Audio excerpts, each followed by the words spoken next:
Limousine riding, jet flying, son of a gun, and I'm having a hard time holding these alligators. You're talking to the Rolex wearing, diamond ring wearing, kiss stealing, willing dealing, limo jet flying. We Rick flaring on us, flaring on us.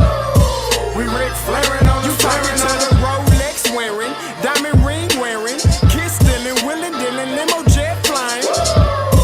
We Rick flaring on us, flaring on us.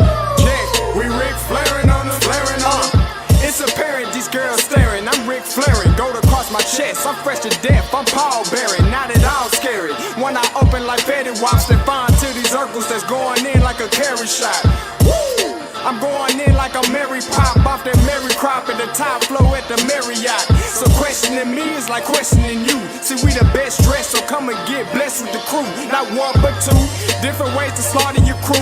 Committed tat across the chest, I guess she blessed with the truth. People want to see them checks, representation of proof. Living through my elders trying to resonate to the youth. But ain't nothing to get my flash on. Longevity is heavily embedded in my melanin. Layman terms, I last long. My grind repetitive, I'm smoother than real silk. Lyrical cash cow who can't cry over spilled milk. We in here. You're talking to the Rolex wearing, diamond ring wearing, kiss stealing, willing dealing, limo jet flying. We Rick flaring on us, flaring on us. We Rick flaring on us, flaring on us. You talking to the Rolex wearing, diamond ring wearing, kiss stealing, willing dealing, limo jet flying. We Rick flaring on us, flaring on us. We Rick flaring on us, flaring on us. This ain't no normal situation, this preparation with greatness. Industry full of fakeness, it's really up for the taking. See, life is what happened to you, more so how you take it. Don't get stripped of your knowledge and mentally leave you naked. I like to live otherwise. I'm sorry that I'm fresh to death. I put the polo and apologize. See, black son, we ain't nothing like the mother guys. Quit to socialize, we organize, then we mobilize. Off the deep end like a scuba diver. And no confusion, just keep it pushing like Uber drivers. Woo! Business fresh just like a supervisor in a Gucci visor. Can't find a smoother rhymer. You're talking to the Rolex wearing, diamond ring wearing, kiss stealing, willing dealing, limo jet flying. We Rick flaring on us, flaring on us. We Rick flaring on us. You talking to the Rolex wearing, diamond ring wearing, kiss stealing, willing dealing, limo jet flying.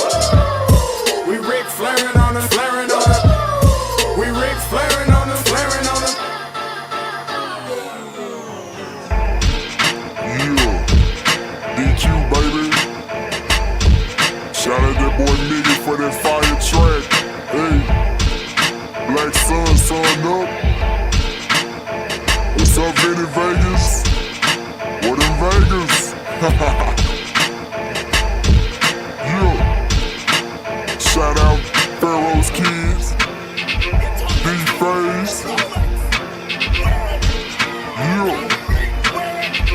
Bubba C, yeah, Rick flaring on them, Rick flaring on them, Rick flaring on them, Rick flaring, son up, baby.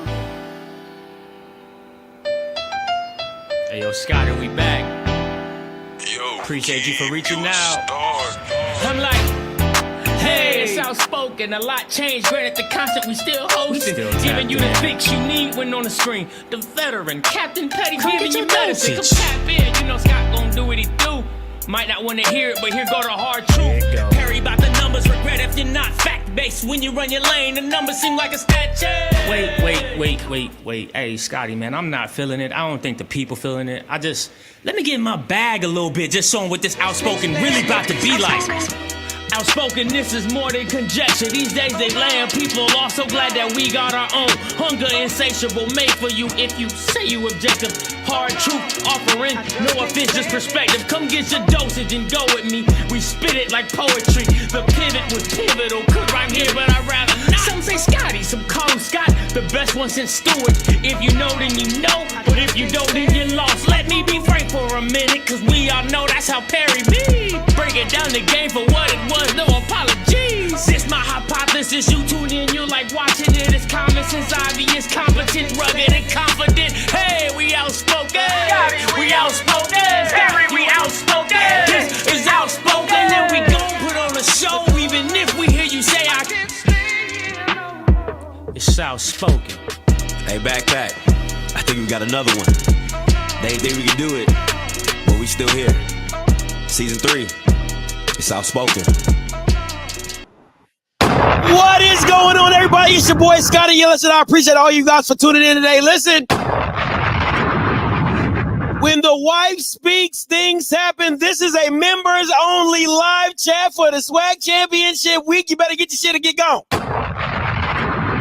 You better get your stuff or get going. So listen, it is what it is. You've had plenty of time to talk your mess. It's a SWAC Championship Week. You either going to become one or not. But it's a members-only chat from here on out. Let's get it. And you already know one could not be without the other. Please give it up for my co-host, my brother from another, Perry White.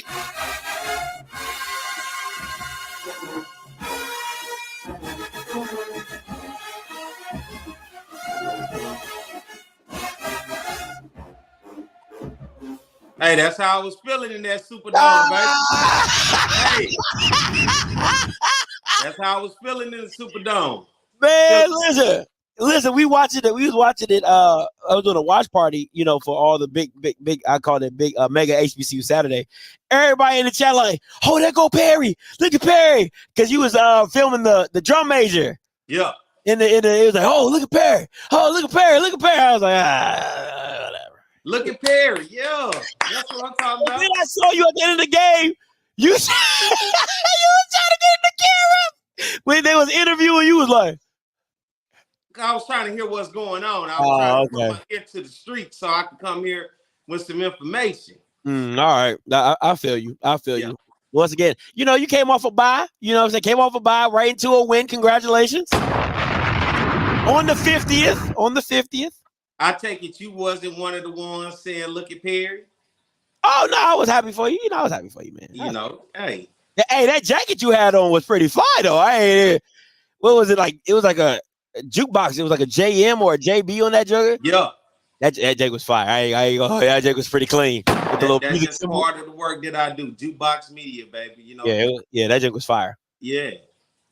I give you that. How'd you enjoy it? How was the whole? We know you know Thanksgiving for you is Bayou Classic. So you know I soaked it in, and I took the time to walk around when I got a chance to get away from everything, and I walked around Poydras and Loyola. I went through the vendors, and I just soaked it in, man. It was just an opportunity for me to just get it together and just say I was at the 50th annual Bayou Classic and just to embrace it. And that's all I did, man. I really embraced it. That's good, man. I'm happy for you, man. You know, and you guys came out with the dub. I'm happy for you. I'm not happy for Southern. I'm happy for you. You know what I'm saying? Well, if you're happy for me, you're happy for Southern. I mean, it ain't no other way to put it, you know. I'm happy for you. I'm happy, you know. Yeah. Now, wherever you take that happiness, and if you want to depart it, impart it on Southern, that is all up to you. Listen, let me tell you, leaving out that Superdome with a dub is great any day.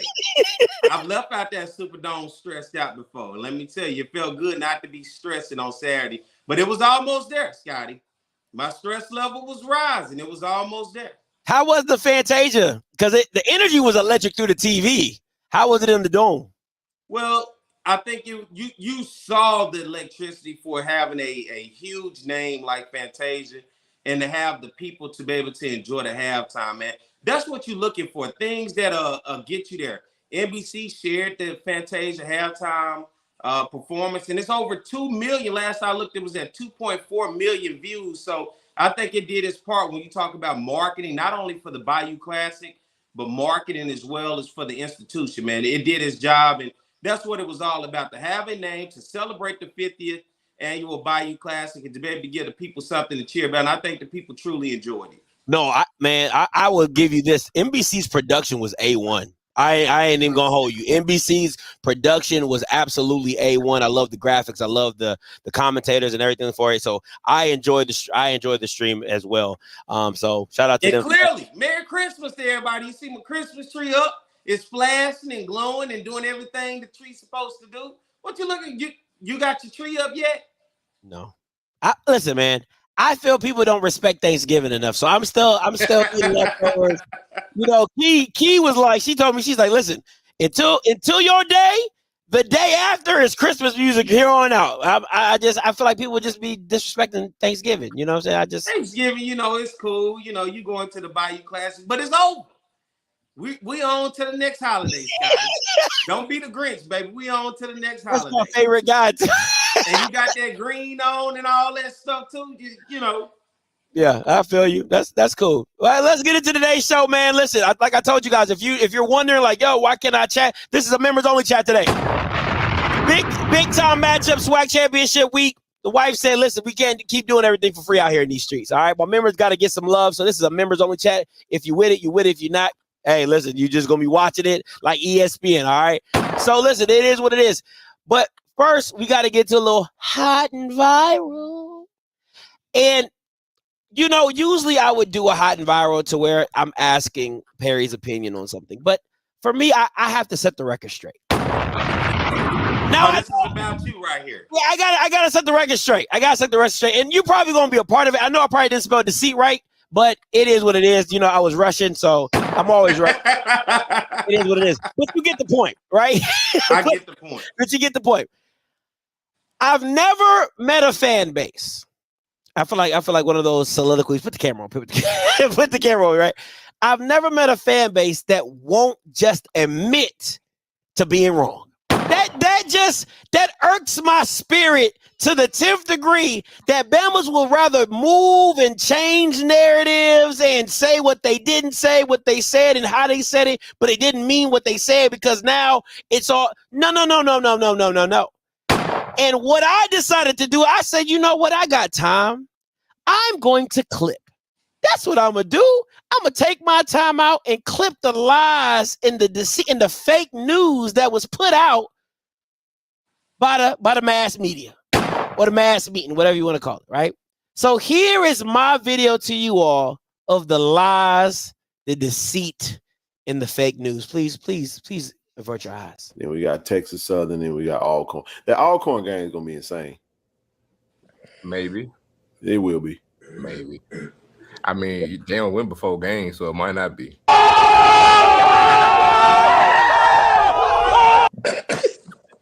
Wow. That's his prediction. Now they said what make you laugh will make you cry. That's what they say, Perry. That's what they say. That's what my grandma used to say. We'll make you laugh, make you cry. Him and Blue got a bet going on. The line is 5. Blue say Blue's taking over, Zoe's taking under. So in essence, it's really only a 1-game change from last year. 5 and 6, they still losing record.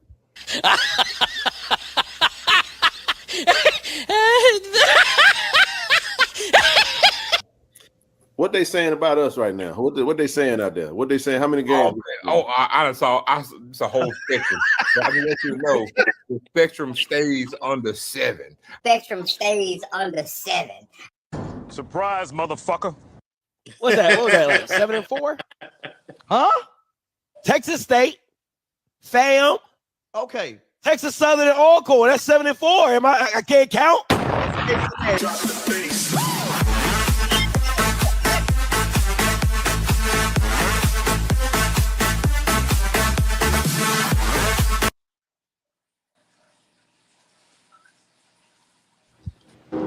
Well, I guess when we talk about the games, though, I'm trying to figure out what is it that you're seeing in the other teams that you're not seeing in other. I'm just saying from a football. No, let me tell you something. Let me tell you, you don't have no more hair to give. Listen to me. Let me just save y'all the trouble. Because you know the good book said, and all that get understanding.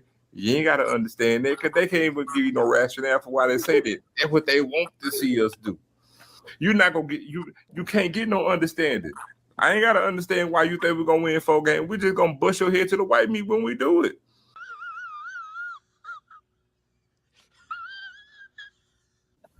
But I think we're gonna be good, man. I think the fact that we're gonna go fast. Jack State's gonna go. We're gonna play extremely fast. From 40 to 30, they hike the next play. So they go fast. The main thing for JSU in his office is if we're getting first down, we're gonna skin you alive. No. Hi. Okay. Review. All right. Here we go. Cause you gotta talk about it. You gotta talk about what's happening on media day. Gotta get into it. Let's talk about it. Scotty. You sound like the bishop right now, but go ahead. As you said earlier, we had a lot of turnover with our roster. Oh, I need the same minute. No, We had a lot of turnover in our roster, so this is understandable. Now, at the end of the season, y'all gonna look back at this and be like, "Oh, that was some bullshit." Now, at the end of the season, it's gonna be full of Jackson State players. Stop it. Get some help. Correct. Yeah. So I mean, listen, man. What's that? What was that like? 7-4? Huh? What's that? 7? What? It's out. Huh? Texas State, fam. Okay. Texas Southern and Oracle. That's 7-4. I can't count.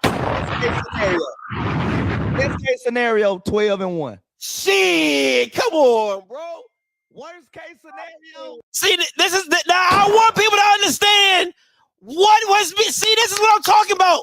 The narrative was one thing, and now they just talk about, oh, he didn't have a losing record. Oh, he was 7-4. Oh, what first year? You see how the narrative is. Yeah, I need y'all to understand what was being said in the beginning of the season when I was trying to give them every out possible. Turnover, new coach, all that.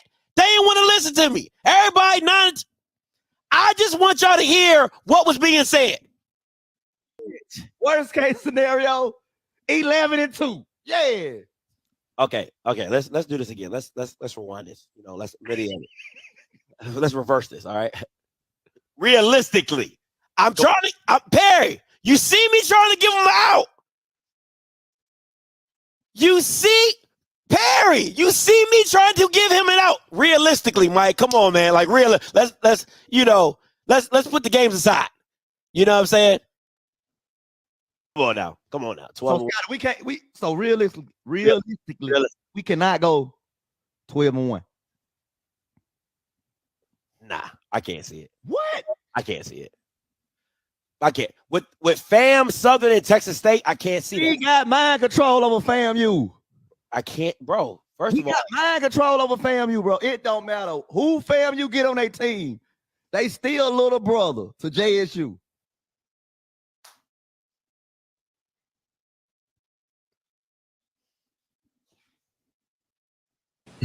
So everybody talking offensive defense, but we better have special team plays. That's crucial. That's critical. now he said this before the season started. Yeah, we got kicking. We understand that. It's for now upgrading special teams. I think we're fine in the special teams department from a kicking standpoint. We Gucci.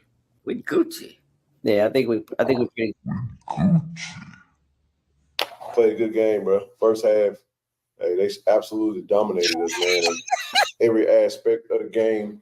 What's wrong with you, bro? What the heck? You tripping, bro? You tripping? Today's game was a tale of two halves. Special teams, and more special teams, man. Today wasn't a good showing from special teams. Even Coach TC said it in the press conference. I think we're fine in the special teams department from a kicking standpoint. We Gucci.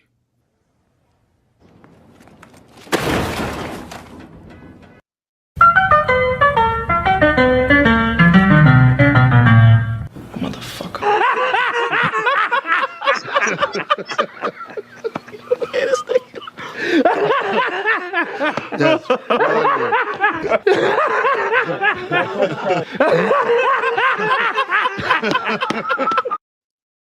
So,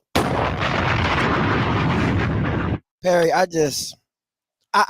it was really on me to put that clip together because I really wanted people to understand when I say that's not what you were saying in the beginning. That was well thought out pettiness. I don't know no other way to put that. Well thought out pettiness. It was put together very well. And you wanted to prove a point. I think you did. Thank you. I was about to say KJ because I see KJ Black join. Shout out to you, KJ Black, for becoming a member. I just wanted people to understand what had transpired before the season, and now when you look back, because I'm in tears watching the and when you look back, it's like when it's a gospel song that says, "When I look back over all you brought me through," you know what I'm saying? Never would have made it. Where your drum set at right there? I feel you. Okay, let me get organ up. It said in the Bible, it says, "What shall be first shall be last." Said, we didn't land on Plymouth Rock. Plymouth Rock landed on us. Now it's funny, now that you taking losses, that the narrative have changed. Now that you're not back in this, now because you said you was going to start in the A. Oh. Not Albuquerque. Arizona. Not Austin. You said Atlanta. But you're finishing in Mississippi.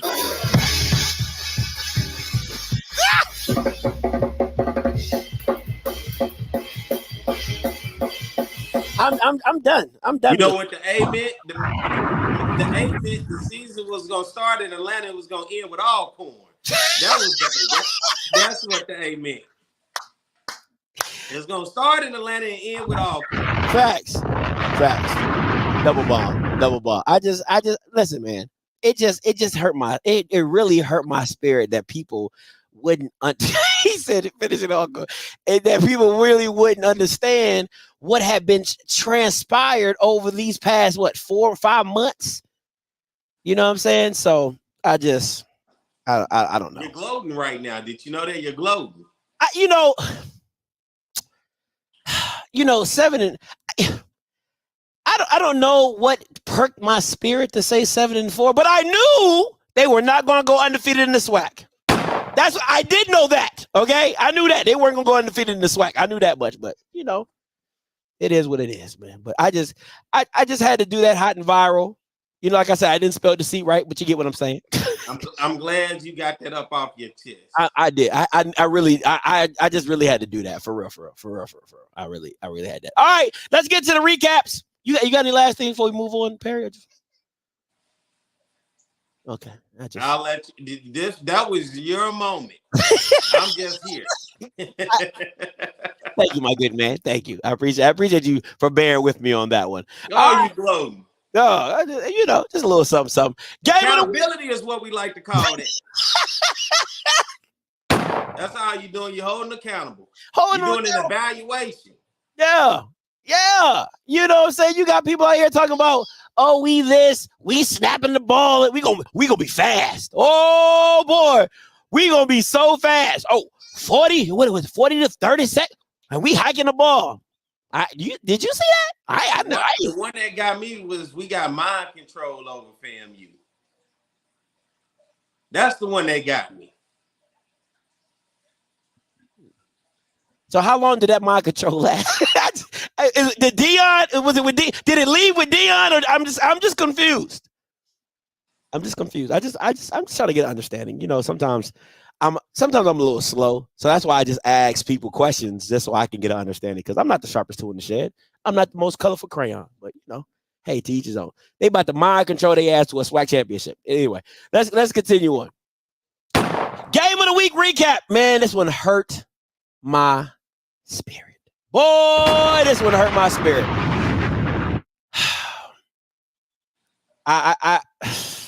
You know what?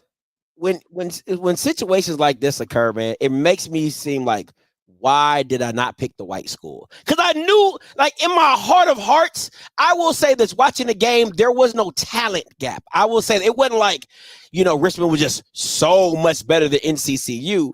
I do think the injury to Davius Richards really changed the dynamic of the game.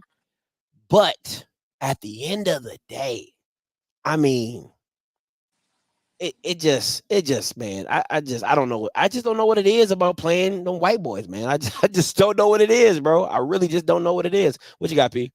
You saw what I sent you when it talked about North Carolina Central and Richmond, and Yeah. they had Richmond's coach come on, and he was saying, I'll bring that video up for you, but go ahead, keep talking about it. Well, it was just, I'll let you once you bring it up, and he'll speak on it. Then we'll get into the stats, so I can jump into it. Now, what you want to do? You can jump into the stats. Let me see if I can find. You sent it to me on Messenger. That was Instagram. Instagram, okay, got you. All right, But you look at this matchup, Scotty, and this was the matchup for it. And it's been a while since I went in feeling a heavy favorite for an HBCU going into the NCAA FCS playoffs. And this one felt like North Carolina Central can get over the hump. And we were high on Central. Of course, Central has been our 1-2 team pretty much the entire season. They struggled in this ball game, although they were up at one time 20-7. You look at this ball game for North Carolina Central, 11 first downs, 5 of 15 on third downs. They went 1 of 2 on fourth down, 330 yards of total offense, 262 in the air, 62 on the ground, 3 penalties, but it didn't cost them much. But they had a turnover, 1 interception. You look on the other side for Richmond in this game, 19 first downs. They went 3 of 10 on third down, struggled, right? North Carolina Central's defense were doing what they had to do, especially early on in this ball game. 506 total yards for Richmond in this game, 291 in the air, 215 on the ground. Richmond also had 1 turnover by way of fumble. You look at Davius Richards, 16 of 27, 262 yards, a touchdown, and an interception. And also on the ground, he was able to get it done. 18 carries, 51 yards, and added 3 more touchdowns to them. And then Devin Smith, 6 receptions, 202 yards in this ball game and a touchdown. But on the other side for Richmond, Cal Wickersham, 16 of 23, 291 yards, 3 touchdowns. He also had 13 carries for 69 yards. You look at a guy like Jerry Garcia Jr., 5 receptions, 107 yards and a touchdown. And as well as Savion Smith, 15 carries, 73 yards, 2 touchdowns. What was really that eye-opening for me was the second half of this ball game, in which you really saw Richmond begin to flex his muscle on North Carolina Central. Richmond outscored the Eagles of North Carolina Central 35-7 in the second half. 35 points to 7 points of North Carolina Central. And that's when you start to see this gap, especially in the fourth quarter, turn into this 49-27 victory for the Richmond Spiders as they move on now to the second round of the FCS playoffs.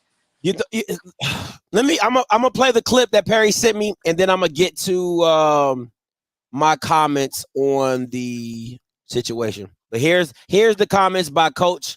All right, we're in the playoffs. And again, I shouldn't put words in your mouth, to be honest with you, but I know how important that Celebration Bowl is, and it's a huge game. And I watched it last year, and I was rooting for Central last year. So it's a big game. We come in a little bit more motivated. I don't know. It's human nature, but that may have been a possibility. I can't really get into the psyche, but I can't say this for sure, but the Celebration Bowl is a huge deal for them. And, and for us, playoffs, man, we're doing backflips. We just can't. How can we get in there? For them, it's how do we get in the Celebration Bowl? All right, we're in the playoffs. And again, I shouldn't put words in their mouth, to be honest with you, but I know how important that Celebration Bowl is, and it's a huge game. And I watched it last year, and I was rooting for Central last year. So it's a big game. Did we come in a little bit more motivated? I don't know. It's human nature, but that may have been a possibility. Let me ask you this, based off of what you heard him say, do you think I don't think that was this? I would say this. Josh from HBCU Nightly has always looked at the playoffs as a consolation. That's just what it is. He's always said that. It's a consolation. We all understand that. But I don't feel as though that team came into the game feeling as though it was a consolation because that game was winnable.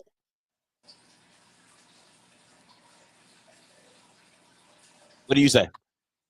To be honest, knowing Trey Oliver and the competitive nature that he's in, he wanted to go in and win that game, right?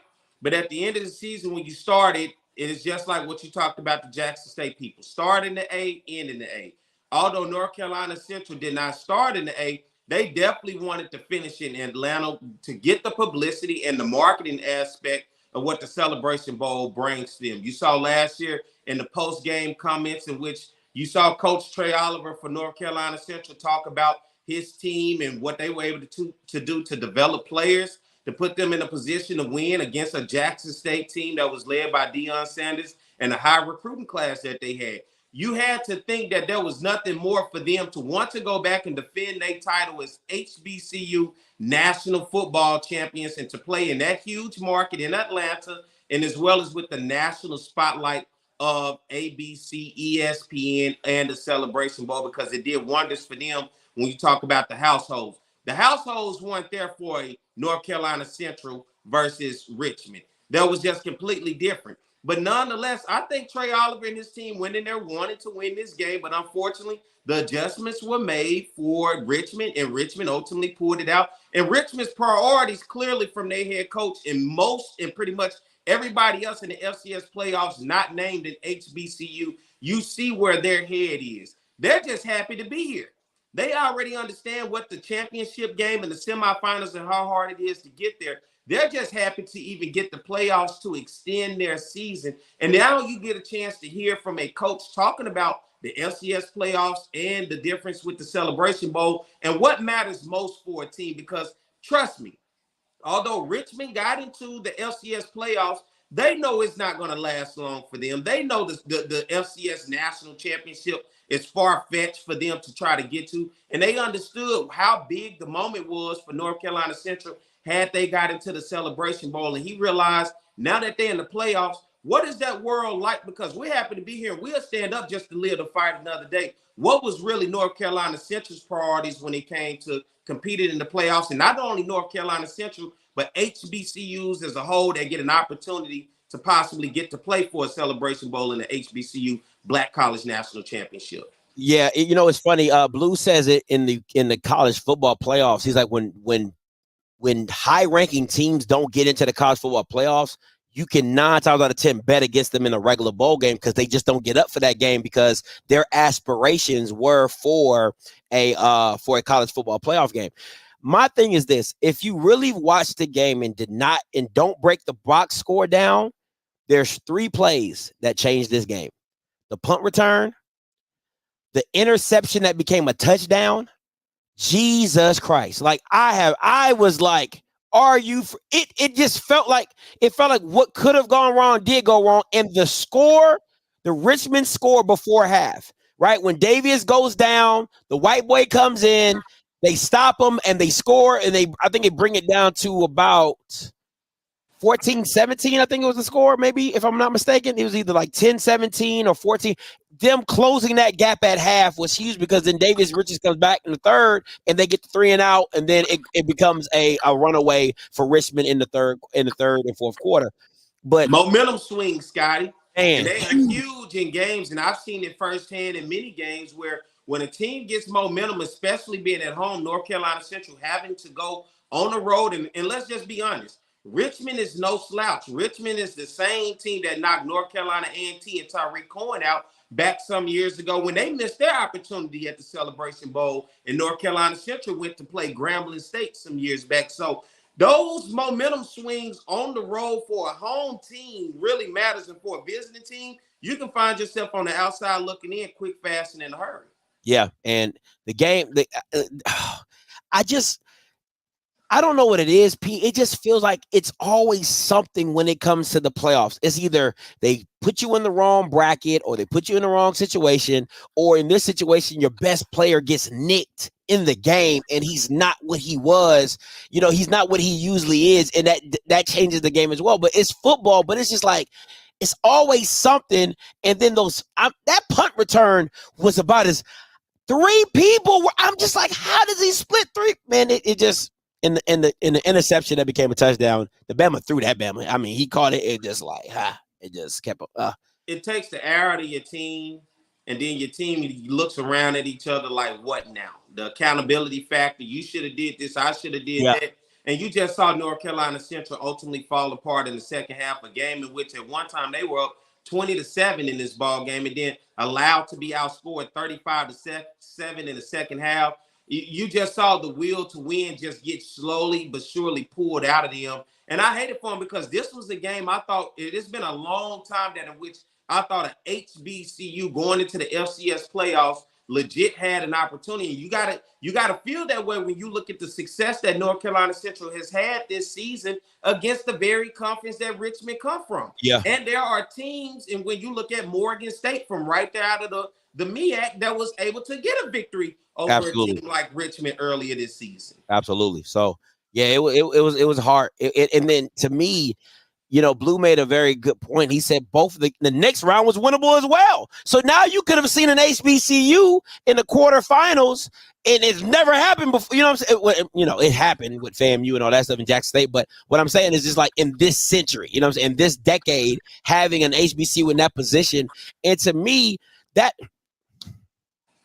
that's why I'm always going to say, you guys can get as mad as you want. I'm always going to say, if an HBCU team gets in the playoff, a playoff run to me is going to be way more impactful football-wise than a Celebration Bowl victory. That's just my opinion. That's just my view, because the level of difficulty that HBCUs have seemed to have in the FCS playoffs. And I thought this was a great year to put the world on notice about what HBCU football was, because imagine NCCU beating Richmond. That makes everything that happened that season more relevant. Morgan's win makes it elevates the Morgan win. It elevates your conference. And you go and beat Albany, and Morgan State loses to them on a goal line. Everything just gets elevated.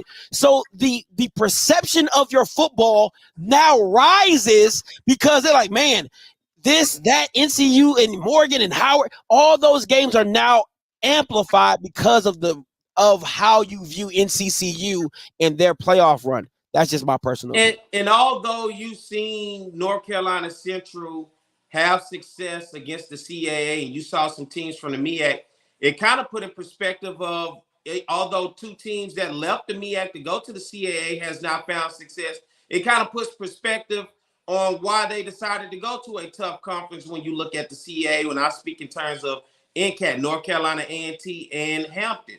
Of course, they have not quite found their success to be able to compete for conference championships, but they clearly showed that regardless of what you do, when it's time matters at the end, because it's a whole nother time and a whole nother season now to play, this conference seems to be just better. And no matter what you do in the regular season, we were able to get the victory when it mattered, when it's win and go home. And the CAA got the victory when it was time to win and go home. That's facts. That's facts. That's real. That's and real. For me, when I look overall at HBCU, Scotty, this is one of the things when we talk about going to postseason. It does not matter the sport, right? It matters when a team wins their conference or gets invited after the fact of not winning their conference to go play in postseason. We cheer for HBCUs because it's always that one round we're looking to get out of just to say, man, we can get to the second round. And it seems like the narrative is constantly, when we get to that first round, no matter how good you did in conference, no matter how good you did against HBCUs, you fall into this narrative that it's the white folks and the PWIs that seem to prevail, no matter the institution, no matter if it's a Power 5, Group of 5, or if it's just a regular school like a Richmond that's taking on a team that we thought was pretty powerful, and for about 11 weeks of the season, the number one team in Black college football.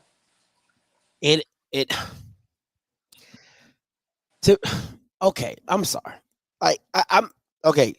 I know FAMU fans aren't going to like this, but it is what it is. How does that, if, like, you know, FAMU technically to me is the number one. They're number one. I just think the totality of the team, I think they're the number one team. But let's just leave it to NCCU because that's where they were ranked. They won the Celebration Bowl. And it was their non-conference that really grasped our attention going in and beating teams from the CAA. Absolutely. You know what I'm saying? So for me, it's like this. When you get in a situation like that, and they do that to your best team, it kind of makes you sit back and you're like, damn, really? You know what I'm saying? Just a little bit. Just a little bit. Now, it's still not Howard because Howard beat NCCU. You know what I'm saying? Morgan made the game competitive, you know, shrinking the game and making it. And that's because Morgan State has an elite defense. But, you know, to me, the only way you're either going to make your conference, you're going to make your conference respectable in the landscape of FCS, because what people fail to realize is, and I'm sorry, and I'm going to have to just say it, people love to get on here and talk about attendance and showing up to a game and what you're getting, whatever. But then you'll bitch and moan about your coaches not getting opportunities to go coach at bigger programs. Well, if they see your football is subservient, the wins don't mean as much. You got to look at it realistically. Right? Because I'll give you a great example. Clark Atlanta just hired Allen's head coach. Here, you want him? Here, have him. I mean, that's literally what it is. But you have coaches like Trey Oliver and Willie who are capable of going to the next level and coaching Group of 5 and Power 5 schools. But when the football conference is looked at the way that it is, you cannot then say, hey, you know, give our guys a chance, give our guys a shot, when, like like Willie Simmons says, Deion Sanders is a walking billboard. So there takes more of it. Your resume has to encompass more than just beating up on your little brothers in your conference. I'm sorry. And you could say the white man doesn't have to deal with that. Well, no, because their conference aren't looked at as subservient. And then if we want to be even more honest, when you get a chance to play them and beat them, you lose. And the same can be said, and I'm sure we're going to talk about it, even with Benedict versus Lenoir-Rhyne. You know, Benedict, a team that got a number 1 seed, the number 4 team in Division II football, and you have a bye week and you have an opportunity to flex your muscle. We've watched your body of work of what you've been able to do in the regular season, but now here's a whole nother season that's about to start. And you hear many coaches, especially when they talk about March Madness and the NCAA basketball. There's 2 seasons. There's the regular season. Well, there's 3. There's the regular season, there's conference tournament, and then you get your seeding if you're able to get out of conference tournament and get into the big dance. And now when you get into the big dance is win and go home. This is what we built up for. The rest of those games all season are to prepare us for this moment to go on a championship run.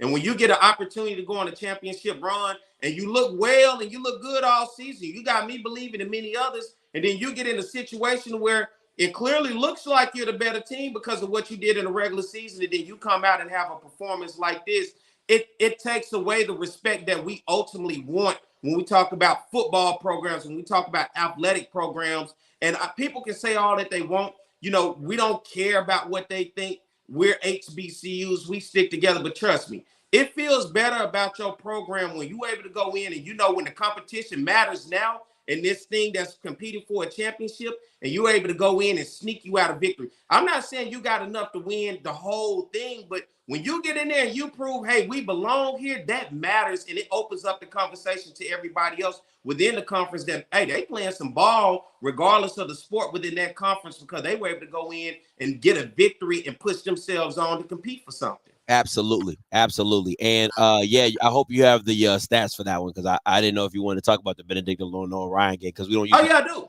Okay, awesome. You the guy. All right, let's get to this week 13 recap. All right. Yeah, you damn Gremlin. I swear to God, boy. I swear to God, man. Man, listen, it can't get no closer. It cannot get no closer. But I'm trying to hold out. I'm trying to hold out. All right. Quick recap. You know what I'm saying? We both got Alabama State in the Tuskegee matchup, Grambling versus Southern. Let's go Southern. Go back to that. I love that X on that G. Go back. Hey, yeah. Oh, man. Southern pulls it out, and NCCU gets mollywopped. And I'm being honest, Barry. I'm going to be real with you. I wanted to pick Richmond, but I didn't want to see. Me too. I didn't want to be like that guy. They'd be like, "Oh, you don't support HBCUs when it's everybody against." So I jumped on it because I'm just like, I'm gonna support them because I think they're talented enough to win. I didn't think they would win, but you know, we saw North Carolina Central's body of work though, and it was hard to go against that. It was. It was. No, it was. It was just hard to go against it, and you saw the MEAC's body of work playing conference play, going back and forth out of conference play with the CAA. And it just gave you hope that, hey, this is the one that we can get. You know, typically you get the seed and it's crazy seed. You have to go here. This seemed like this was one we can get, and this is one we're going to celebrate because we finally got over the hump of that first round game, and we got a team that I thought could compete not only for a Black College National Championship in the Celebration Bowl, but if you were to put them in this field of the FCS playoffs, that they can give somebody fits, particularly the Richmond Spiders. Absolutely. And I didn't want to be that guy who betted against them and then they win. And then they were like, I'm so happy. And they be like, yo, you ain't even pick. Yeah, I didn't want to be that guy. You know what I'm saying? So, but it is what it is. All right, let's get to this week 13 breakdown. Listen, this is your baby, off the rip, off the muscle. Talk about it. The Bayou Classic, the 50th annual Bayou Classic, man, it was one for the ages. And if you bought a ticket or if you watched it on television, it was everything you wanted when you wanted a football game to come down to the end of two rivals that completely disliked each other. And you saw the hard hitting early in this game. There were fumbles, there were slams, there were knockout licks, there were everything you wanted when you talk about physical football of two programs that have to share the state of Louisiana and figure out who's going to be supreme when it comes to conference play. And Southern and Grambling will give you that at the 50th annual Bayou Classic. And Southern in this game, Terrence Graves comes in as the interim director. Coach Sean Wallace comes in as the interim head coach. Sean Wallace comes in as the acting head coach. The storyline, and I talked about this 2 weeks ago, how I wanted it to be, and it came into fruition. You did. Terrence Graves being the only coach first to coach both at Southern and Grambling in the Bayou Classic. Now he has the privilege not only to be the only coach to coach at both schools, but now to be the only coach to win at both schools. Terrence Graves now 2-0 in the Bayou Classic, having coached in the interim position both at Grambling and at Southern. And in this ball game, Southern jumped out big in the first half. They were able to muster up 13 first downs in this game, but they struggled in third down efficiency, 3 of 10. They went 317 yards in this game, 231 in the air, 86 on the ground, 2 turnovers, a interception that was a pick six, and a fumble in this ball game, which off a pretty hard lick near the goal line that switched the momentum for Grambling and got them down the field. But Grambling, 25 first downs in this game, Scotty, 5 of 14 on third down. They went 1 of 3 on fourth down, and one of those were at the very end of the game on that goal line stance by Southern's defense, which I think was one hell of a job, considering this game is a game of inches. And if the running back does not step out of bounds, you got a whole nother ball game as time gets ready to get low for Southern. Grambling this game, you look at Noah Biden for Southern. He is a Grambling guy, was recruited to come to Grambling and then transferred and came over to Southern. He got the starting nod in this ball game over Harold Blood, who we saw all season long.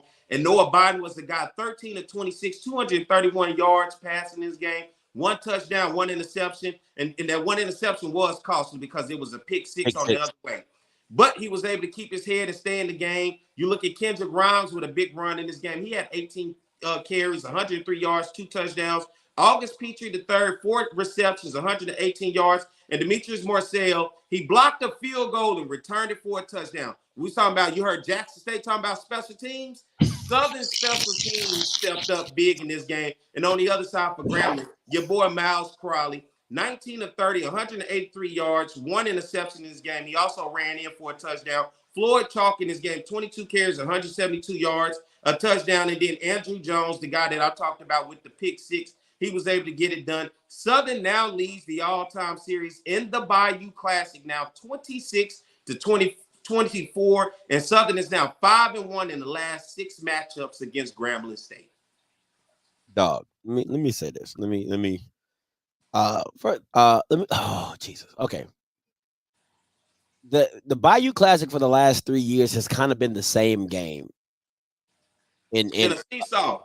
Yeah, it's been one team starts off really fast and then the other team comes back, or like it can happen in the first quarter, then the other team comes back in the second half. It's been kind of the same thing. Like whatever you see in the first half, you can't bet on that being the ending because it 9 times out of 10 it flips. This is my issue. I'm gonna start from the goal line stand back. The goal line stand.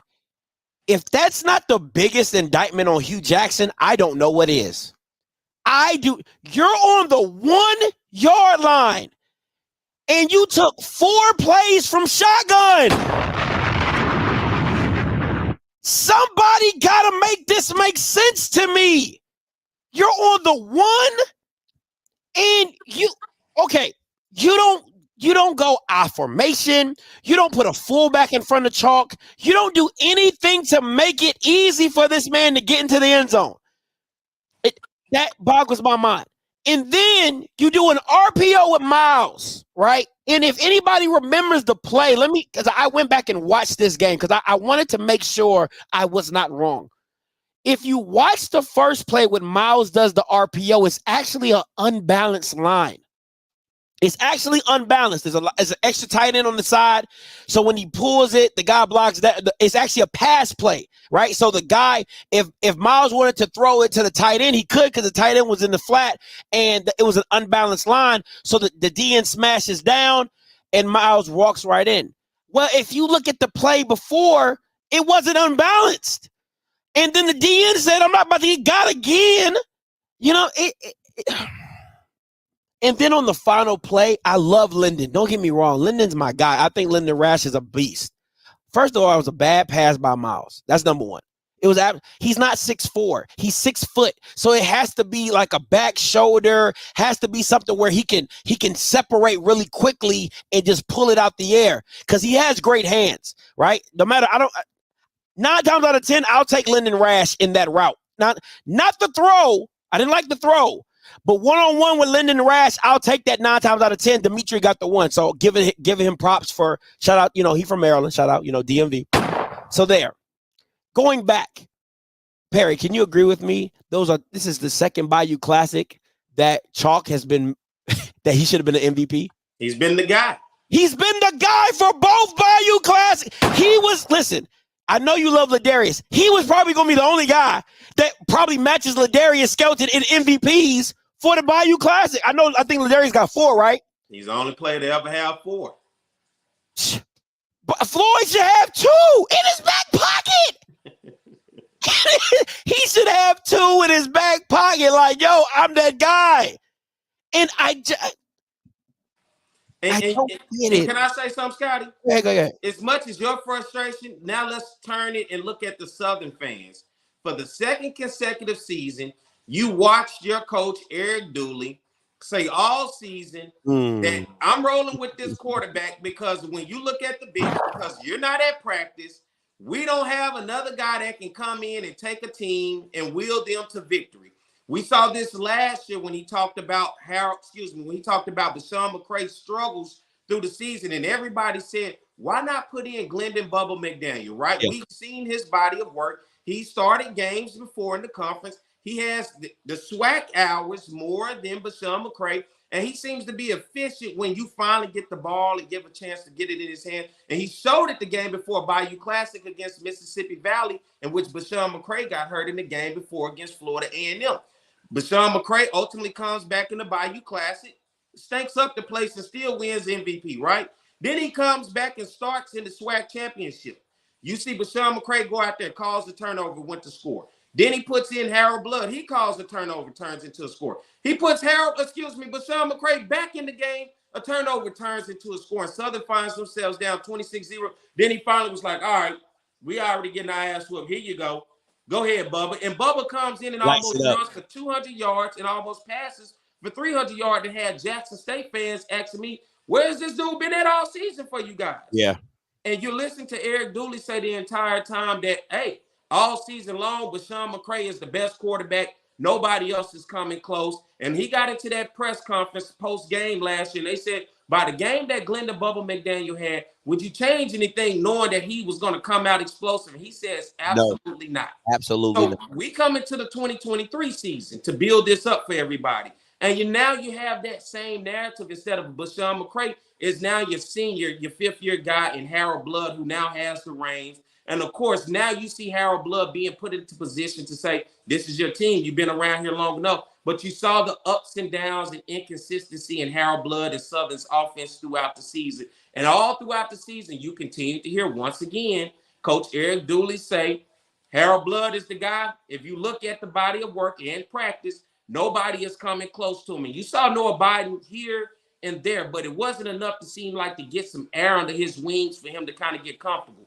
He comes into this game as the starter and finds a way to get Southern the victory. And once again, for the second consecutive year, you see the backup quarterback coming in, saving the day after your head coach has already said all season that none of these backups are good enough in order to lead this team, right?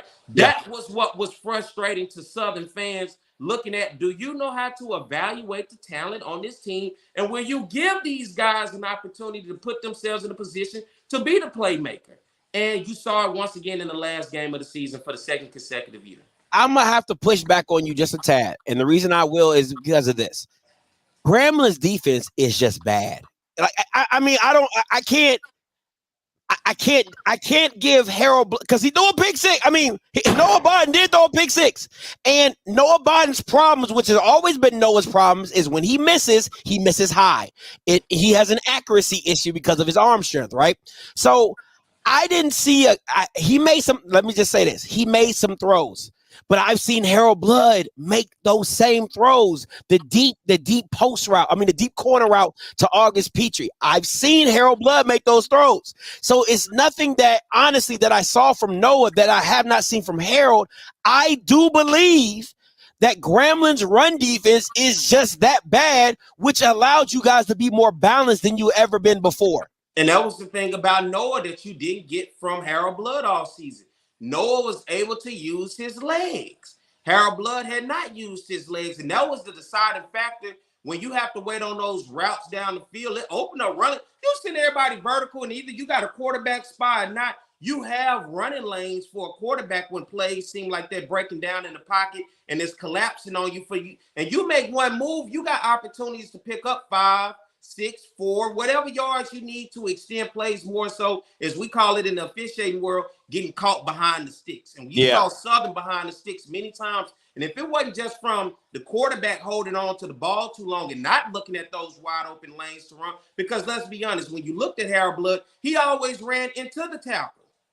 He never ran away from it. He never found those open lanes that everybody said, man, if you just went, he ran straight into the tackle, and that was the difference. But regardless, if you thought Noah Biden did not play any better than Harold Blood, you still saw a guy go out there and pass for 230 plus yards.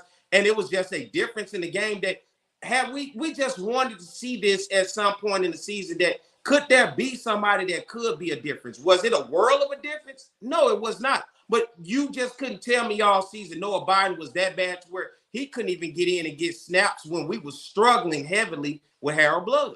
I have to agree with Teldrin on this one. The play calling was a lot better. And what I did notice was a lot of rollouts, and that you couldn't just have, you didn't just, and when you go back and watch them old Dooley, it was strictly drop back.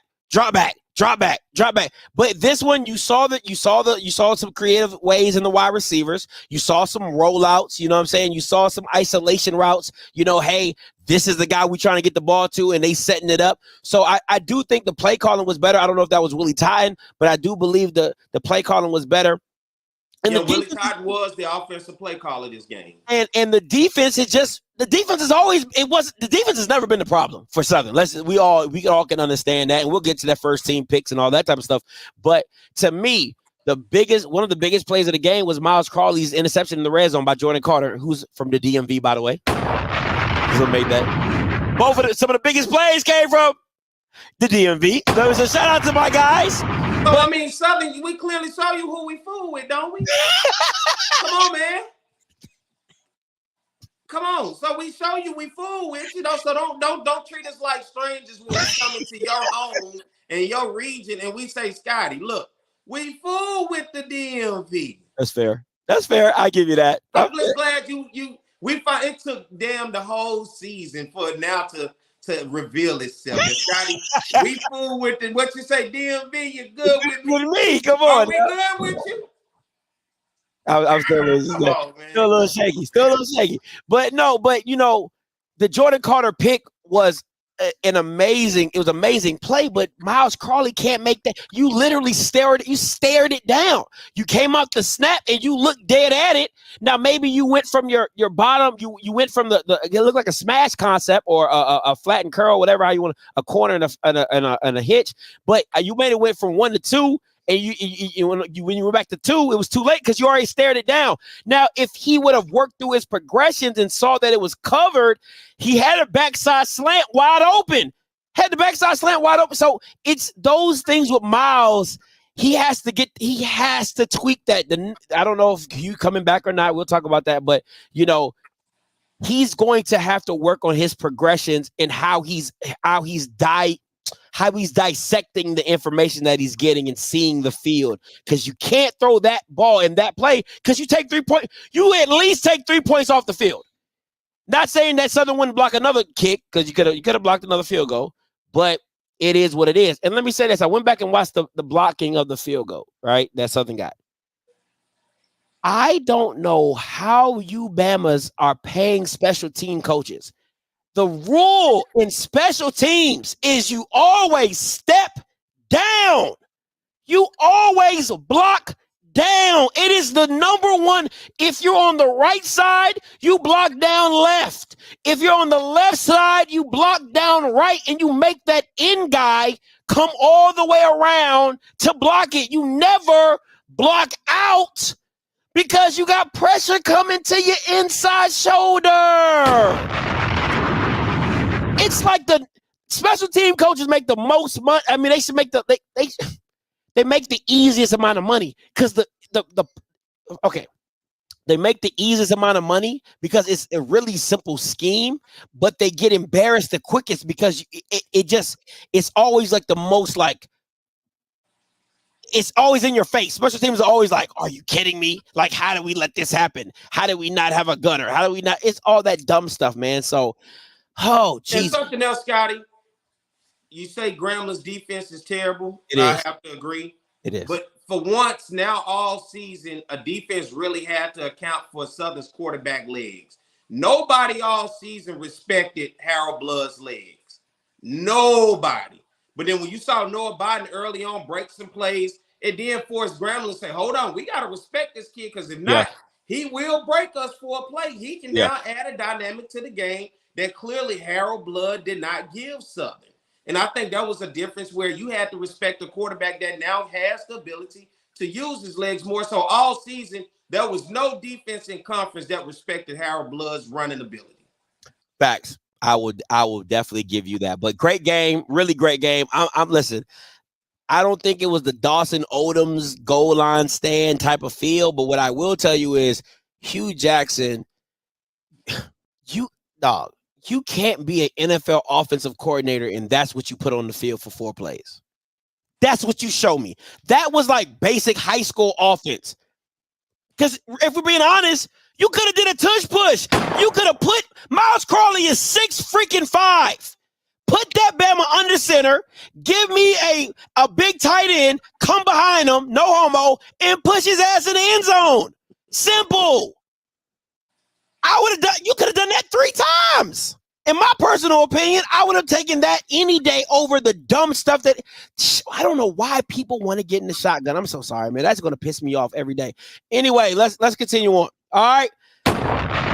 Tuskegee versus Alabama State. Let me go before Perry hits you with all the stats because I ain't really give 2 craps about Tuskegee and 3 points. You ain't do nothing. Let me say this. I know I've been hard on Alabama State. Alabama State to me, I like this win. And the reason I like this win is because I said, if you're trending for the team that you're going to be, this isn't a 30-21. This ain't a 28-14. This is, you're not supposed to be on the field with me. Get them out of here. And that's what they did. I like how they ended the season saying, hey, we're not in a Miles situation no more. You cannot play with us. Let us show you how. And I liked how they dominated this game. Go ahead, Pete. What you got? And I watched this game. I was watching it live as it was going on. And you saw Bama State's defense really flex and give Tuskegee's offense a tough time. Tuskegee in this game, 13 first downs. They 3 of 13 on third downs, 0 of 2 on fourth down. Mustered up 227 total yards, only 79 yards passing, 148 on the ground. They also had 2 interceptions for Tuskegee offensively. Bama State's defense was able to put the pressure and the clamps down on Tuskegee. Bama State, 18 first downs, 7 of 9, very efficient. One of the best efficiencies on third down I've seen so far this season for Bama State. And they were able to get it done when it mattered to continue drives. 316 total yards, 179 in the air, 137 on the ground. 2 fumbles in this game for Bama State. But like you talk about, Damon Stewart, 11 of 16, 179 yards, 3 touchdowns. Juwan Howell, 9 carries, 70 yards, 1 touchdown. And Tyrese Saunders, 3 receptions for 72 yards, stepped up big. And on the other side for Tuskegee, Bryson Wilson, 9 of 20, only 79 yards, 2 interceptions. But they was trying to do it big on the ground. And their bell cow on the ground, Johnny Morris, 22 carries for 100 yards rushing. It just wasn't enough. And Alabama State's defense just kept putting Tuskegee in tough situations. Play after play, drive after drive, and Tuskegee just could not do anything to get down the field. And you saw it wear down, especially when you talk about the depth of Alabama State to Tuskegee. They were able to wear them down as the game went on and pull away, and that's how you ultimately saw this score. Big victory for Alabama State in a game that's typically a lot closer, way closer than this against a team that traditionally has found success against Alabama State. So congratulations to them ending the season the way that they did with a big victory at the Turkey Day Classic. This was a statement win to end the season high because they lost last year in this same game against a subpar UAPB team in which they could not stop the run and found themselves behind it. So this year to get it done, congratulations to them. Eddie Robinson Jr. getting the dub, something to build off of going into next season. And when you look around, Keyshawn Johnson, their starting receiver, did not play. But something I saw on the sideline, and although he did not play, he was motivating guys. He was talking to Damon Stewart every time he was coming off the sideline, giving him eyes from the sideline in terms of what he see. And I thought that meant a leader of this offense. Although he's not in the game, he's still putting in input from the sidelines of what's going on the field. Absolutely. I'm curious to see what year 3 looks like under Eddie Robb. I'm curious to see what year 3 looks like with Eddie Robb and how committed they are to Damon, into this offensive coordinator, and how that's going to blend going into next season, because a lot of top-notch players are going to be leaving that Alabama State defense this year. So we'll see, especially their top-ranked corner, Mikey Victor. He's going to the NFL draft. So we'll see how that goes. All right, let's get to these SWAC picks. Listen, let me say this. I'm off the rip. Why do we have 2 wide receivers? Like, and before we do, do we have time to do Benedict?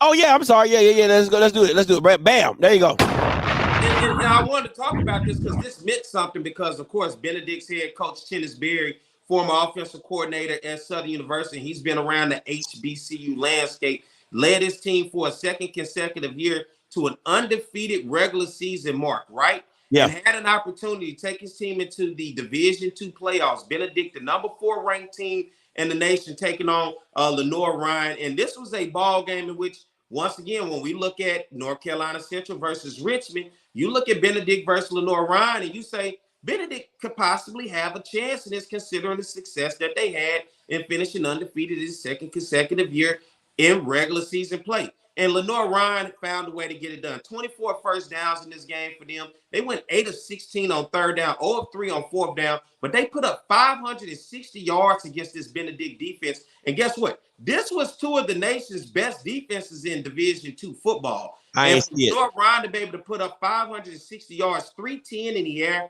250 on the ground. Man, that was really tough for Benedict to have to respond to. 16 first downs for Benedict. They struggled in the third down ram. And typically you find this when teams end up on the losing end of things. 3 of 15 on third down.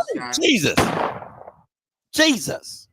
3 of 15 for Benedict in this ball game in the second round of the Division II playoffs. They went 3 of 3 on fourth down, 441 total yards for Benedict, 376 in the air, only 65 on the ground. Their quarterback, Aeneas Dennis, completed 17 passes for 376 yards, 4 touchdowns and an interception. Reginald Harden, their receiver, 6 receptions, 230 yards, Scotty, 3 touchdowns.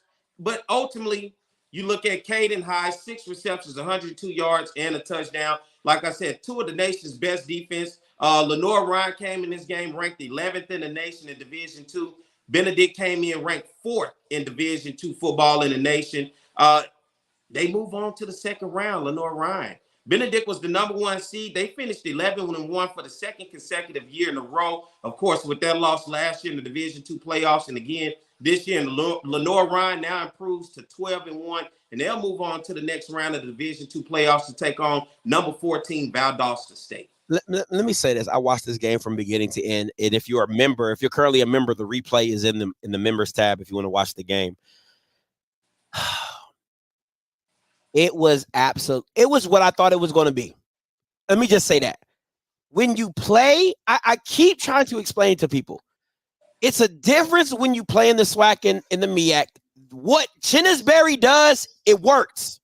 Beating on your little brother, being the top team, walking into the Celebration Bowl, it works.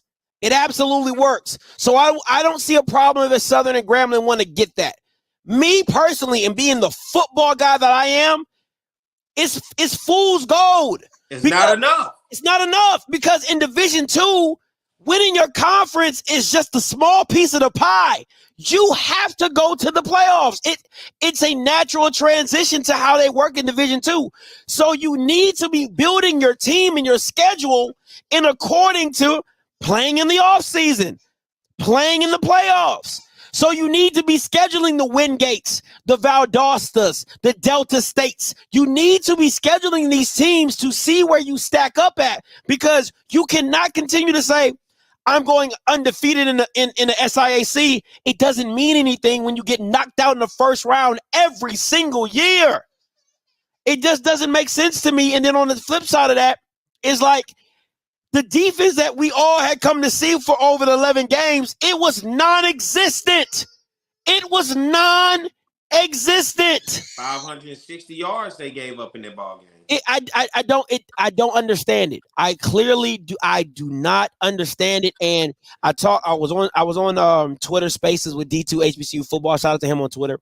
And they were just talking about how the coaches at Lenoir-Rhyne understood, okay, we can't block these guys, but you guys want to rush, you guys want to get upfield, we're gonna replace where you're at. We're gonna run where you're not. So a lot of trap blocking, a lot of zone blocking, and just letting them run up the field, and my running back find a hole, bad tackling. It was a compilation of everything. And what I noticed about Benedict, I'll say this: teams that have not been tested, when you get punched in the mouth, you don't retaliate. You don't know how to respond because you've never been in that position before. The closest thing they've been in that game was Miles, where they were going tit for tat, tit for tat, tit for tat. But with a Lenoir-Rhyne, who's not scared of you, who comes into that game just as big and bad as you, and they hit you in the mouth, and you really don't know how to respond. And listen, I'm going to say this. I love Coach Chinnisberry. As a man, as a coach, I think he's a great guy. Phenomenal, right? He's in the press conference. There is no losses, it's lessons. I get all of that. But I'm telling you right now, what he's done at Benedict should not be overlooked. But in a football aspect of it, you're like, it ain't enough. It ain't enough. But like I said, I wouldn't get mad at a Southern or Grambling or whoever wanted to go after him, because what he builds works for HBCU football. And I'm going to keep it. You can say how you say whatever you want. It works for HBCU football because at the end of the day, you only got to beat the people in your backyard, go win your conference, walk into the Celebration Bowl, and I think Chinnisberry can get you there. So that's just how I feel. I was disappointed. Tough day for Black college football postseason play in a broader field of competition, with Benedict being the #1 seed, getting a bye week, and then coming in and getting put out. That's just not a good look for me. Considering coming in, you're the #1 seed, you got a bye week. People are putting respect on you.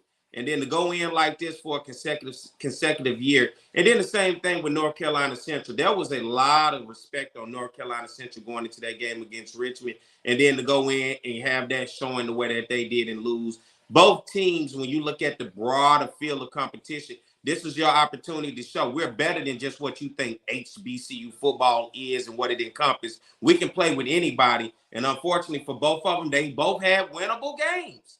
And they both fell short in those winnable games when it mattered on the stage that actually competed for national championships and not Black college national championships. Absolutely. All right, let's Let's touch on this real quick before we get into the Hugh Jackson's potential departure. Right now, I reported that I don't break news. Word on the street. You know what I'm saying? I don't break news, not media. Word on the street is that Hugh Jackson is looking to retire, or is going to retire. If you're Grambling, where do you go from here? Because you were supposed to get Hugh Jackson. Hugh Jackson is supposed to turn the program around. I'm not saying he did not. I'm not saying he did. Right? I think he left them in the middle of the pack with a talented team. I really think I'm gonna be honest. I really think Cedric Thornton let them down defensively in a lot of these games. I do think Hugh Jackson lost the last one, but most of the games I think Cedric Thornton was the problem. But if you're Grambling, where do you go from here?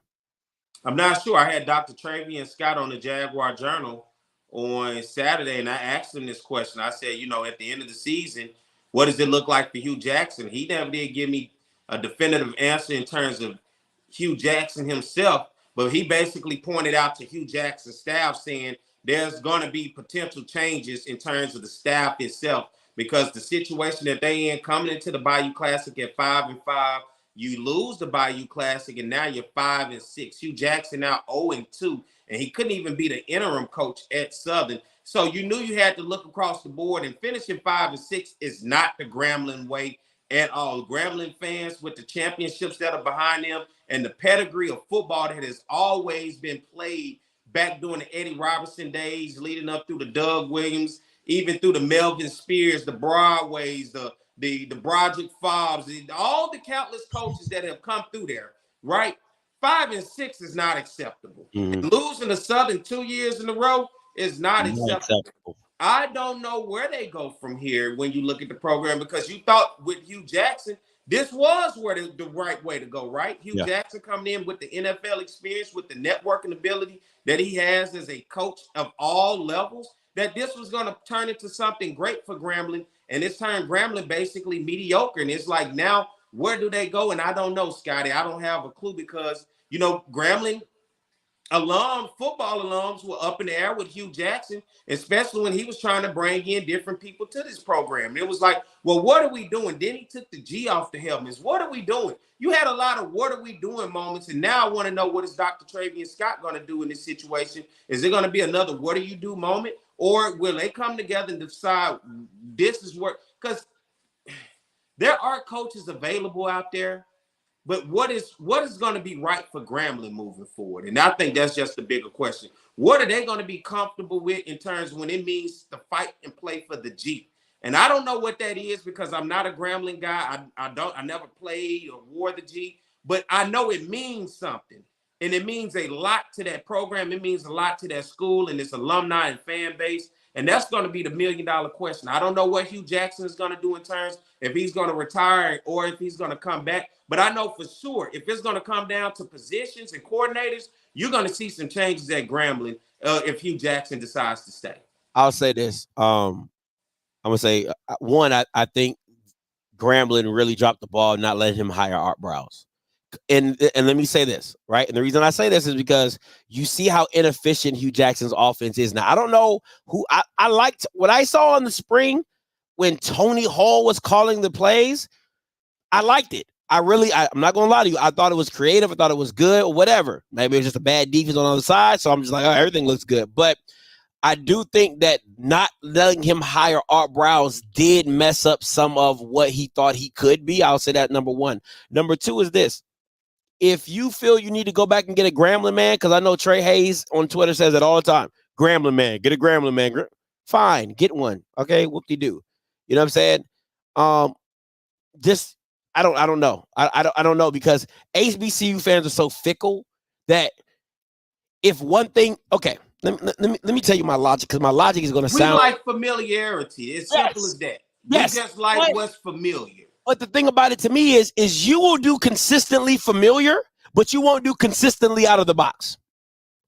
You get what I'm saying? Like, so you'll hire 5 regular coaches back to back. but you won't go back-to-back celebrity or back-to-back superstar. You get what I'm saying? Like you won't try to get. So that's the thing. I'm just a little on that one. But listen, if you want to get a Grambling man, get a Grambling man. I don't give two shits. What's about to happen is the trash bag's about to go back up. With the G, that's about to go back up. I'm gonna have to put it back on the wall because that's what you've been. You've been average. You've been trash. So it's gonna have to go back up. So. And unless that hire looks good to me, I'm gonna have to Lazarus the trash bag. I'm gonna have to bring it back to life. I'm gonna have to call it back up to put it back on the wall. So we'll see where it goes from there. But I'm curious to see who they go with after Hugh Jackson. All right, let's get into this SWAC first team. And my biggest thing is one, and I've heard Blue say it numerous times. 2 wide receivers is just stupid to me because that's not how offenses are played nowadays. If you want to take a running back off and then add another wide receiver, I'm cool with that. And the matter of fact, if you want to take the tight end off because ain't nobody in the SWAC using it, I'm cool with that as well. But I do think there needs to be 3 wide receivers on the all SWAC team. But Perry, you got any problems with this all SWAC team? Let me read them off. Jeremy Musa at quarterback, Ladarius Owens at running back, Jarvion Howard, offensive lineman, Eric Dunn, Cameron Colvin, Robert Austin IV, Deontay Graham, Ryan Atkins, shout out to UAPB, Keyshawn Johnson, Montario Hunt, and Tavarius Griffin. I'll just give some stats of some of these notable guys in which we've talked their names all season. Let's start with Jeremy Musa, the starting quarterback for Florida A&M. On the season, for him to make this list, he is 182 for 317. He's passed for 2,416 yards, 18 touchdowns, 8 interceptions. Ladarius Owens. These 2 guys are going to be these 2 guys, no doubt about it, your front runners for SWAC offensive players. Absolutely. Ladarius Owens, 202 carries, 1,369 rushing yards on the season with 11 touchdowns to go along with that. Keyshawn Johnson, who did not play in Alabama State's last game against Tuskegee, has been the difference maker for their offense when they've needed it. And that's why you see him on this list. 61 receptions, 129 yards receiving with 7 touchdowns on the season. Then Montario Hunt, 37 receptions, 633 yards and 4 touchdowns. He's been a big target for Aaron Allen this year. Those are some of the guys because those are names that pop out to you. And we've been talking about them as playmakers. It's good to see them making first team all SWAC offense.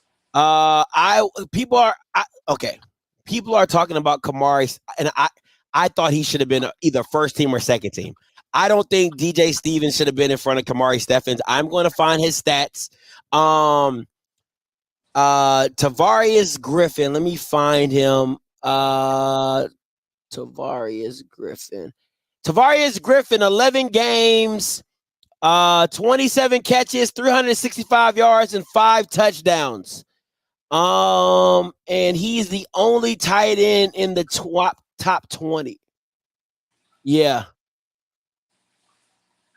Kamari Stevens is not in the top. So Tavarius Griffin is in the top 25 in receiving in the SWAC. So that's pretty much why he was a top tight end.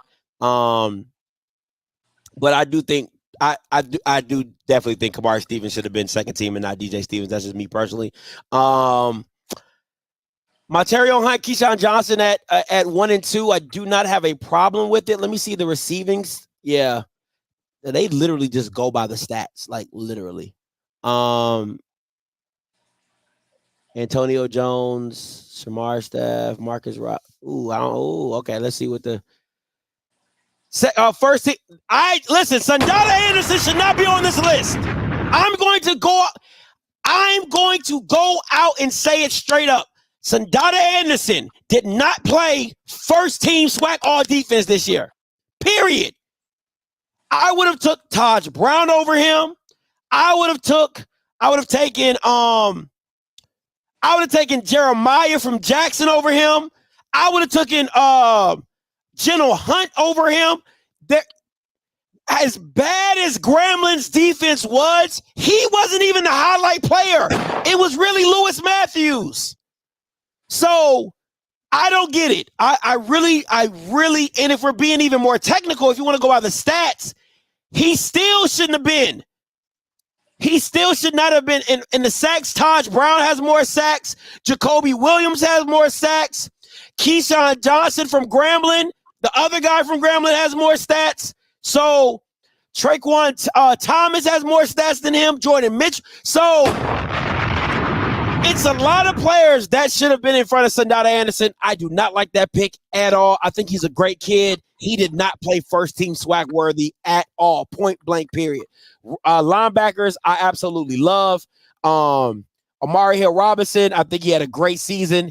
Definitely had a bounce back year. Kendall Bowler, not bad. I would have probably put Mikey Victor in one of these. I'm not gonna lie to you. I think he played really, really well to get a first team. Jordan Carter and Eric Smith. I would have taken Eric Smith off and probably put Mikey Victor because there's really no safety. These are all just defensive backs. But that's just me personally. What you got, Perry?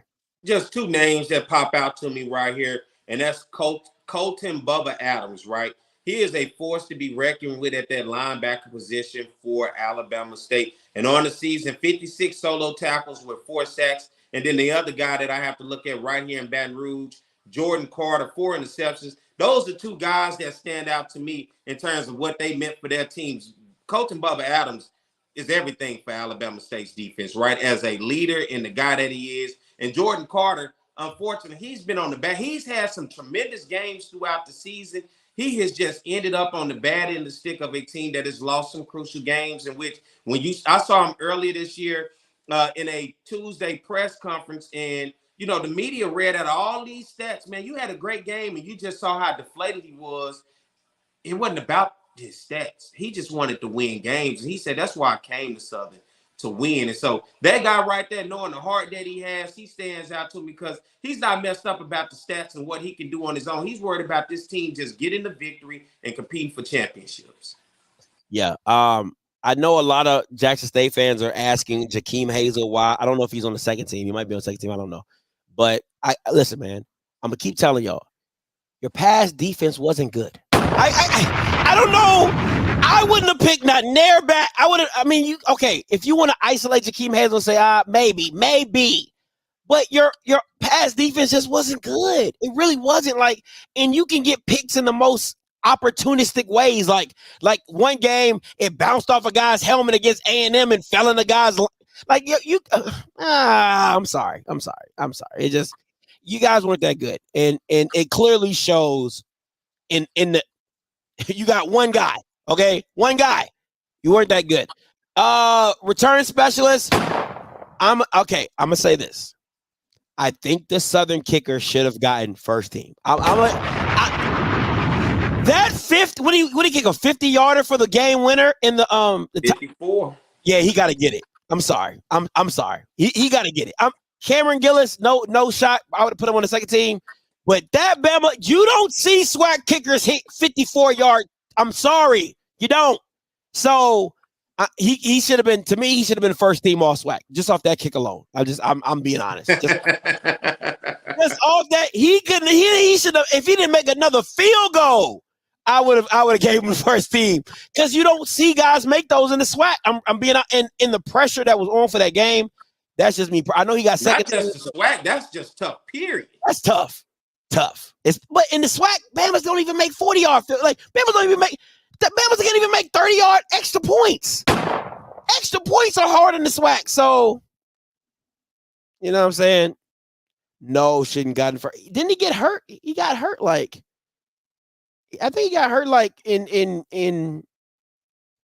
I think he got hurt, if I'm not mistaken, in the season. So yeah, Perry just dropped down. So I'm gonna see. Hopefully we can get Perry back and continue this on. All right, SWAC second team, let's get it. All right. Second team offense. Oh, here we go. Perry back. What's up, man? All right. Can you hear me? You good? I'm good. Can you hear me? Yeah, I can hear you. All right, here we go. All SWAC second team. Aaron Allen, no, right? Chance Williams. I would have gone with chalk, but I'm a fan. This is a personal fan of me. Donovan Eaglin, great choice. Ashton Gable, Arlington Taylor, Dominic Boyd, Aurelius Dunn, Evan Henry. I disagree with both of these guys being on this list. I probably would have went Shareed over Marcus, but I don't agree with that one. I probably would have went I would have went Antonio Jones from Grambling. I think he deserved to be on his second team. I think Marcus and Shareed are great. I'm not taking anything from them, but I don't think both of them should have been second team. That's just my personal opinion. And if anybody wants to talk about the stats, go look at the stats. Antonio Jones is up there with the best of them. So I would have definitely gone. Malik Rogers, you could have gone there. Shamar Savage, you could have went with Shamar Savage from PV. And I don't really rock with PV like that, but you could have went with them. But I get it, but I don't get it. That's just me personally. What you got, P? Aaron Allen on the season, 194 for 304. He's passed for 2,265 yards, 15 touchdowns, 6 interceptions. Talk about your guy Chance Williams at Grambling State. 145 carries for 865 yards, 6 touchdowns. And Marcus Riley at Florida A&M FAMU, 27 receptions, 438 yards receiving, 4 touchdowns. Those are 3 guys to watch. I thought Chance Williams all season, he was a pretty tough run, especially early on. He gave you some glimpses and highlights against LSU and a lot of teams early on. Aaron Allen started the season slow, right? But then he found his stride once this offense at Alcorn seemed to have found their identity to move away from the run first and decide, all right, let's really pass it. To be a 2,000-yard passer means something. And then Marcus Riley, like I said, you saw what he can do, not only receiving the ball, but also in the return game. He is a playmaker for Florida A&M. And right, there could be an up-in-the-air moment between him and Shareed, but I just think Marcus Riley seems to be the guy because of the name and what he's meant for that offense that they went ahead and went with him over Shareed. I guess. And yeah, I don't get it, man. The problem for me is some of these guys are just like name. Like, because the thing with me when it comes to the SWAC stuff is like, is it stats or is it name? Because if it's stats, then if we're looking at the stats, let me read you off the top 4 receivers in the SWAC. Keyshawn Johnson, Montario Hunt, 1 and 2, right? That's on first team. Number 3, Jacoby Hewitt, Alabama A&M. Right? Let's just go yards because I see yards are different. So let's go yards. If we're just doing yards, it's Antonio Jones at number 3. It's Fabian McCray at number 4. It's Jacoby Hewitt at number 5. It's Cameron Young at number 6. It like Marcus Riley and Shareed are like 10 and 11 for yards. That's what I'm saying. This stuff doesn't make any sense. What are we basing it off of? Shareed got 2 touchdowns. Marcus Riley got 4 touchdowns. I mean, like, what are we doing? It just doesn't make any sense. Like, there's no standard to this. It's no standard to this. And once again, it's no shot to them. They're special guys, but there's guys that were better than them. And that's what this award should be about is, are the guys better than them? Yes, there are guys better than them. So it just, I can't stand, like, whoever be voting and stuff, like, these dudes are just, they're dumb because there's no, if you're going to go by stats, then go by stats. If you're not, and you're going by name, come on, that means you watch more FAMU games than you watched A&M games or Grambling State games. Because if it's no way you can tell me why Fabian McCray and Antonio Jones are not on one of these lists, or make a 3rd-team list. If the MEAC does a 3rd-team list and they got 5 teams, clearly the SWAC can do it. So I think you said it in the past, and many have said it. When it comes to this, it kind of get lazy, right? It's kind of lazy pickings. How much are these voters really paying attention to other teams, or are they just calling saying, hey, what guy's good on your squad? Well, who's good on your squad? I ain't get a chance to see them, but who's good on your, Yeah, and we've seen this year in and year out. Each year seems to be a guy that you think should be here, should be there, and it turns out and it doesn't be the case. Listen, See, you can't have it both ways. This is my issue. You can't have it both ways and say, oh, Musa spreads the ball. Shador spread the ball out more than anybody, and half his offense was on the all-SWAC team. So it doesn't make any sense. Because statistically, they were that good. Malachi Wideman was that good. Right? You had the slot guy that was that good. So no, the first year guy when he was there, right? So no, it has to be a standard to this, man. You can't just be out here saying, oh, they have a name, we know them, and putting guys on here without the stats to back it up. And if that's the case, I said Keyshawn Johnson should have been on the preseason All-American list. Before the start, I said there's no way. And Paris, she pretty much watched every show. I said it when they came up with that. I said there's no possible way that Keyshawn Johnson should not have been a preseason pick.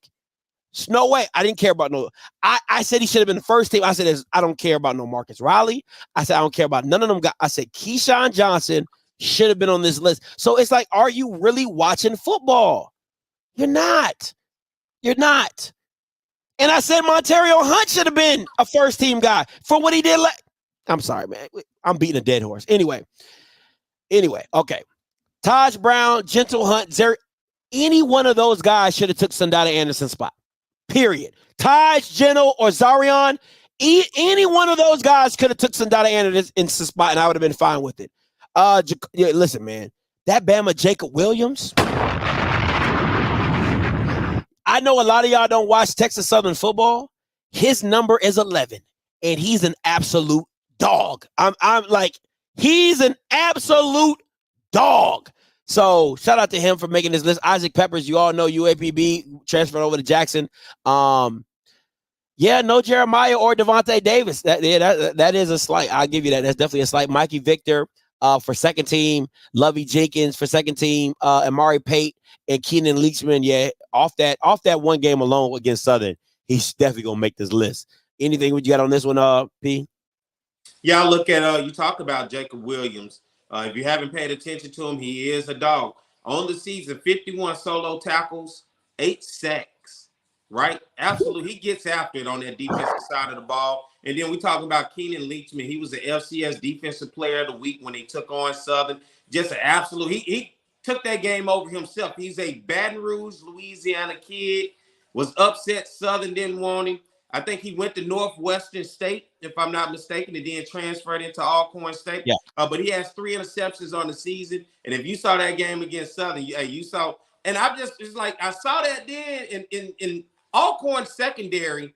It's one of the best in the business. You talk about FCS football because they were right there along the way, leading the nation in terms of forcing teams to turn the ball over in their secondary. And Leachman, you saw him against Southern.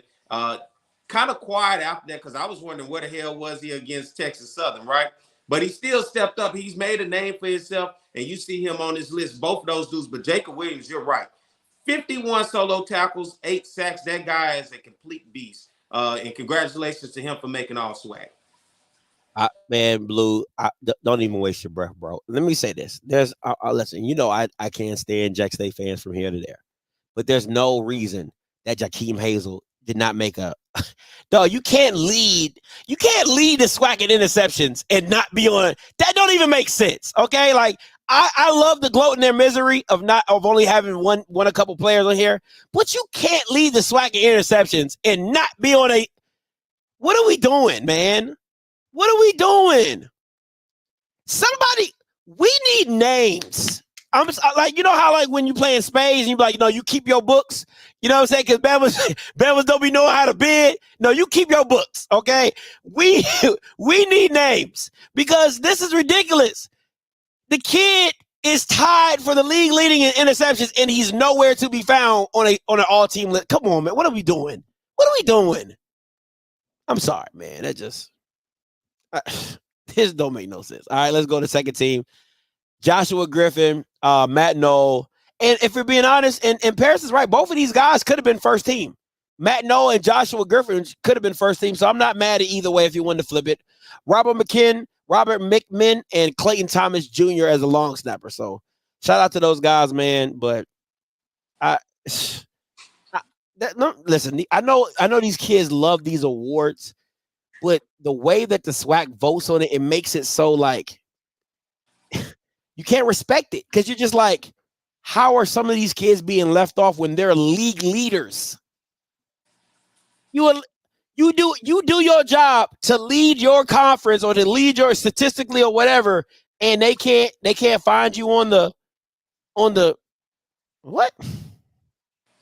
And the breakdown of this, Scotty, when you look at overall the all SWAC selection, 13 players selected from Florida A&M, 8 players selected from Alabama State, 6 players from Alcorn State, 5 from Jackson State, a big loss considering last year all SWAC was pretty much the Jackson State roster, offense and defensively. So they're down to 5 this year. You look at Southern with 5 as well, Alabama A&M with 4 guys on this list, Grambling with 3, Texas Southern with 2, Prairie View, UAPB, and Bethune-Cookman all with 2. One team with no all SWAC selections. The Delta Devils of Mississippi Valley didn't get not one guy named to the all SWAC conference selection. Yeah, that's a tough one. Yee. Oh man. Listen, it's been cold up here. I hope you got your winter tires. Our administration, our students, we brag different. You guys don't follow social media probably as far as getting the chat boards and all that stuff. But our people talk big talk, all right? Because they know we can back it up. We can back it up in the classroom, we can back it up socially, and we gonna back it up on the football field.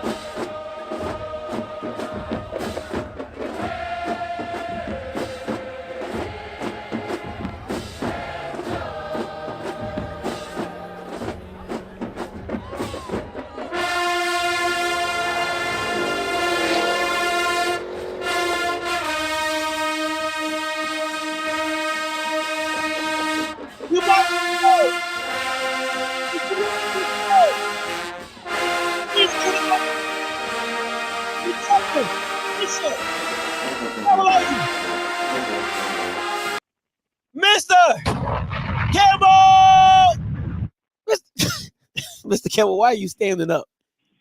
Standing on business. So this is a business call, right, what we about to have now. I'm standing on business. That's what the young folks say, so I'm standing on business. So I had to get dressed because Perry White is here. So I'm doing a great job down there at Southern. People know I'm taking this serious because this is a serious thing for the rally. Super serious. I hope it's serious. I hope it's serious. Can you hear me? Yep. Yeah. Look like you're in the booth ready to call old SWAC game right quick tonight. That old Thursday night game. You ready to call it tonight? Oh man. Go ahead, Mr. Campbell. You live. Scotty. I can hear you. Oh Lordy. Oh, that technology kicking his butt. He was standing like he was in the booth just explaining what happened on that last down. You know what, Tiffany? See, right there with the quarterback, see, Musa has been having a hard time seeing the field.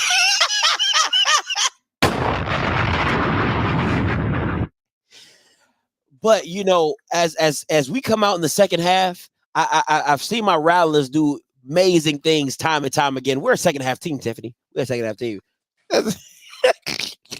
Hey, listen, man. First of all, let me give a shout out to Mr. Body. It was his birthday yesterday, I believe. It was his birthday yesterday. Happy belated birthday to Mr. Body. Shout out to you. Want to give a shout out to everybody who hits me up in the chat and the text and all my new members today. All right, Bishop, are you ready? I'm ready, man. I'm ready. Somebody called me and then knocked the Bluetooth off. People got excited. They saw me in the suit. They got excited. What we doing first? Well, listen, I want to make 2 quick points because you guys did a lot of great things, but I got to speak for the old heads about Grambling and that Bayou Classic. This is the thing that bothers me about Hugh Jack. Anybody that knows, and Perry's going to understand this, the toughest team, just by tradition, was the Grambling Tigers. You knew when you played those guys, it wasn't going to be nothing fancy. It was going to be a bunch of big dudes from North Louisiana that was going to knock your block off. Eddie Robinson has a video talking about we going to whoop this man's ass across the line from us. And the fact that Hugh Jackson would not man up and line those boys up and disrespect the G like that, totally disregard, really, he shouldn't even be the coach anymore. Because that is not Grambling football. That is not Grambling football. And anybody that knows what that G means toughness. That G means gangster. And that was not no gangster call of what happened. So now that just really bothered me. And I want to make one other last thing, because you guys were talking about the playoffs and everything. What I'm curious about, because Lamar Orion, is that way? Lamar Ryan, right? Is that how you pronounce that school? Lenore Ryan. Yeah. They play Valdosta State next. Valdosta State has a black coach who went to Tennessee, went to Texas Southern. So my question is, why is this guy not in the SWAC? He has a 12-1 record. So I want to know why this guy can go to Valdosta State, and Valdosta has a great tradition. If anybody knows Southern football, knows Valdosta State football. Yeah. They have always been winners. So my question is, why is this guy not being talked about, being the Southern coach? That doesn't make any sense to me. So I just wanted to put those two things out there. And one last thing. Scotty, you tried to tell everybody about Central and their defensive line. Did you not? Yeah, they asked. Did you not? And what we saw was why they lost that game, because their defensive line did not hold up against Richmond. Point blank, period. You said it, and that's what it was. So that's why they lost that game. It had nothing to do with intensity, had nothing to do with that. They got ran over because those guys were not ready and physical enough to play that Richmond game. All right, so now we're ready to go, man. We're ready to go. All right, there was a lot of games, not too many, but a lot. But I know you want to definitely get into it, so let's hit it. Crime Report.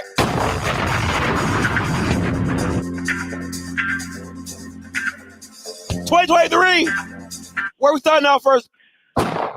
Well, I'm not going to even say that was a crime that was committed down there at the Bayou Classic, because Hugh Jackson, that was just foolishness. So we're not going to. So Grambling people, don't call me. We didn't even answer the phone. I saw the play. That ain't no crime committed. That was just foolish. So we don't get anything.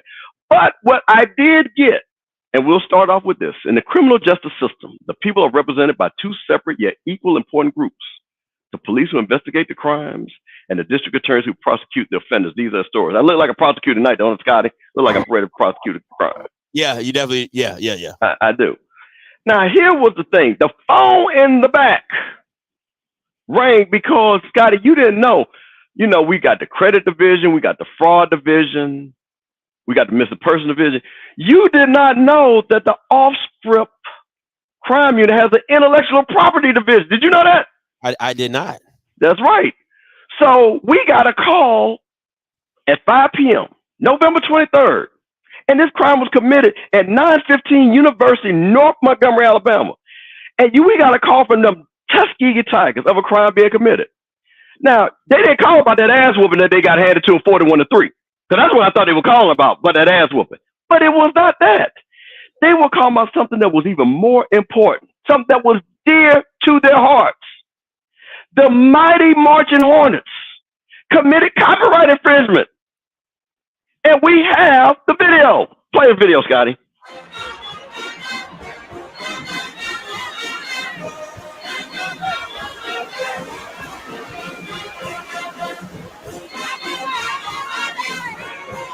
Now, this is Alabama State.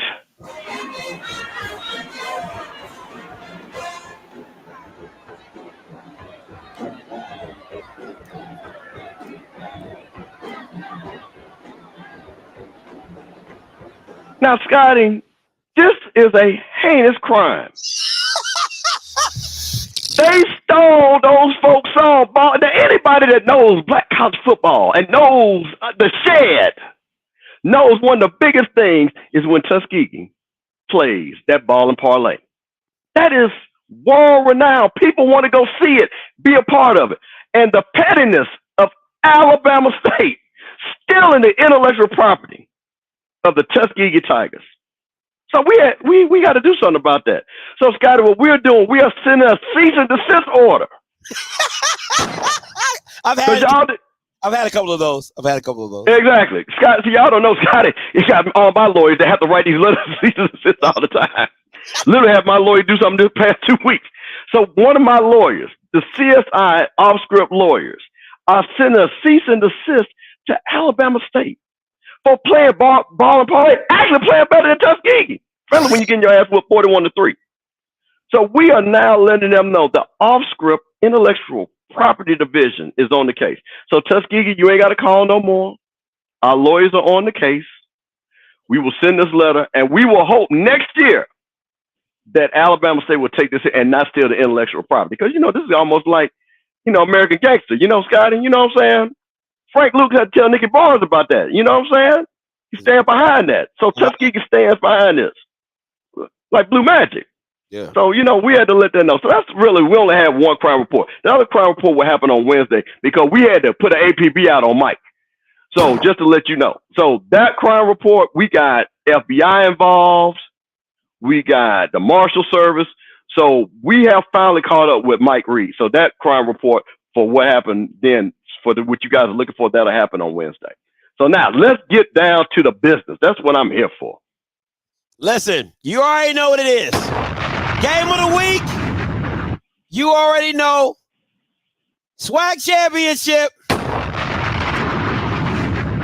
15 fans versus FAMU at Bragg, December 2nd, 4 o'clock Eastern Standard Time. Is it 3 o'clock or 4 o'clock? I think it's 4 o'clock. 4 o'clock. 4 o'clock Eastern Time. It's going to be a doozy. It's going to be a doozy. Now, Mr. Campbell, you're going to be in attendance, of course. You're going to have Rocky rolling with you. What are some of your thoughts on the game? And then I'm going to go Perry. And then, of course, I'm going to go me. So let me talk it from a historical perspective. FAMU has not won double-digit games since 1998. So this is a long time coming for the Rattlers to have a season like this. And for us to have joined the SWAC in our third year to play in this game and how big it is, we really understand what is at stake because FAMU, I'm going to say this, has done a lot of big talking since they've been to SWAC. But now it's no more talking. We are about business. So what we are looking for this team is to finish this magical season that we've had and win this SWAC championship and bring it home so we can head to Atlanta and finish the business. But for me, being around the Rattlers for 35 plus years and to see all the teams that we've had, this literally could go down as one of the top 5 teams that FAMU has ever had. And that's saying a lot. That is saying a lot. But the fact that this team with 13 all SWAC players, first and second team, shows you how talented our team is. And Musa looks like he's going to be the offensive player of the year. So we potentially have the offensive player of the year. We've got all these defensive players. So what I'm really excited about is to see this matchup. I'll bring up another point once Perry talks about because I really want to talk about Prairie View also. What you got, P? Oh, you look at the matchup the last time these two teams played, it was FAMU's homecoming. You're talking about it. That environment was big and too big for Prairie View. Imagine what this environment is going to be the second time around. FAMU won that game 45-7. FAMU outgained Prairie View the first time. FAMU put up 453 total yards of offense to Prairie View's 220. Prairie View had some costly turnovers that ultimately snowballed this game out of control. Prairie View had some interceptions that ultimately snowballed this game out of control for them. And that came by Trayzon Conley, who went 9 of 24 in this game, 93 yards passed and a touchdown with 3 interceptions. But you looked at Jeremy Musa the first time around, efficient enough in order to get the victory. 14 of 25, 272 yards, 3 touchdowns and an interception, and a very healthy day between two backs when you look at Yant and Jennings. Yant with 9 carries, 63 yards, Jennings 7 carries, 54 yards. They were really able to suppress and really push down on PV in this last game and took advantage of those turnovers. What's interesting enough, this is only the second time in history that these two programs have played each other. And the first time, of course, was just a few weeks ago with FAMU playing Prairie View for its homecoming. Now, this will be the second all-time meeting between these two. But now let's look at Prairie View and you break them down a little bit more, right? They won the SWAC West, 6-5, 6-2 in conference play. What's interesting, they're 3-3 on the road this year. So they're at 500 when it comes to them having to go on the road. And one of those losses in that 3 came on the road to FAMU at Tallahassee and Bragg Memorial Stadium. But you look at the scoring offense. Prairie View coming into this ball game, 9th in scoring offense, only averaging 20 points a game. They're 7th in total offense with 343 yards a game. They're 4th in rush offense. They're averaging 158 yards rushing the game, and 8th in pass offense, only putting up 184 yards passing the game. Defensively, they're near the bottom. They're 10th in scoring defense, giving up 30 points a game at average. They're 11th in total defense, giving up almost 400 yards at 391 yards a game. But they're good at rush defense. 4th in rush defense, averaging only giving up 133 yards a game. And 12th, dead last in pass defense, which you don't want to hear that stat if you're a Panther fan going up against Jeremy Musa, who's first team all-conference. He's the best quarterback in the conference and probably going to win Offensive Player of the Year. And your pass defense is 12th in the conference, giving up an average of 258 yards a game. On the other side for Florida A&M, they're near the first in every category, offensively or defensively. First in scoring offense in the conference, averaging 30 points a game. 5th in total offense, putting up 369 yards a game. 7th in rush offense, averaging 136 yards running, just enough to get it done. But they're 1st in pass offense, averaging 233 yards passing the game. And you don't want to hear that being ranked 12th dead last if you PV in pass defense. But on the other side, it's just as much they're 1st in offense. FAMU is 1st in defense in pretty much every category. They're 1st in scoring defense, only giving up 14 points a game. 1st in total defense, Scotty and Mr. Campbell, giving up only an average of 266 yards a game. 1st in rush defense, giving up only 88 yards a game. And 1st in pass defense, giving up an average of 177 yards a game. When you look at these guys, I think a guy on the defensive side for FAMU you're going to have to look at in this game, Isaiah Majors, who has so far 55 solo tackles, 2 sacks. Eric Smith, you brought him up earlier in the show talking about all SWAC selection, 3 interceptions. And Kendall Baller, 13 pass breakups on the defensive side for them. And then on the other side for Prairie View, they pretty much have Trayvon Conley. It's going to all begin and end with him. How much of an efficient day can he have against this secondary and against this defense that is 1st in every statistical category in the SWAC? And he struggled with those 3 interceptions the first time. And then you look at a guy like Shamar Savage. Will he be able to go out there and be a big-time playmaker? He had 19 receptions for 426 yards on the season with 2 touchdowns. But defensively for Prairie View, before I give it back to you guys, Keyshawn Johnson, 35 solo tackles for Prairie View, and DeJuan Lewis, 2 interceptions. This seems like when you look at the stats that this sets up everything for FAMU to run away with this game. And when you look at the spread, I got FAMU 20.5 to pull away in this ball game because it just seems like they're going to force Conley into tough situations. He's probably going to end up where he was before with the interceptions. And Prairie View with the stable of running backs, can they run on this defense that ranks 1st in the conference in rush defense? It's going to all come down to that, but I just don't like to hear the stat from Prairie View being 12th in pass defense going up against the #1 passing offense in the conference. Hold on real quick. Let me open these call lines up.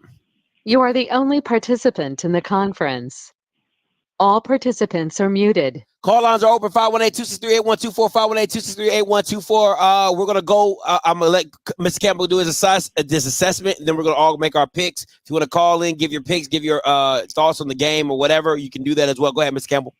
Let me tell you something that I saw, a stat that interests me the most. And I think this is where we can't be overlooking PV. Since the FAMU is drawing the SWAC, FAMU has the best record, 22-2. Jackson State is 20-4. You know who's 3rd? Prairie View is 17-7. So this team has the 3rd best record in the SWAC. This team has went 6-2 in the SWAC twice in the last 3 years.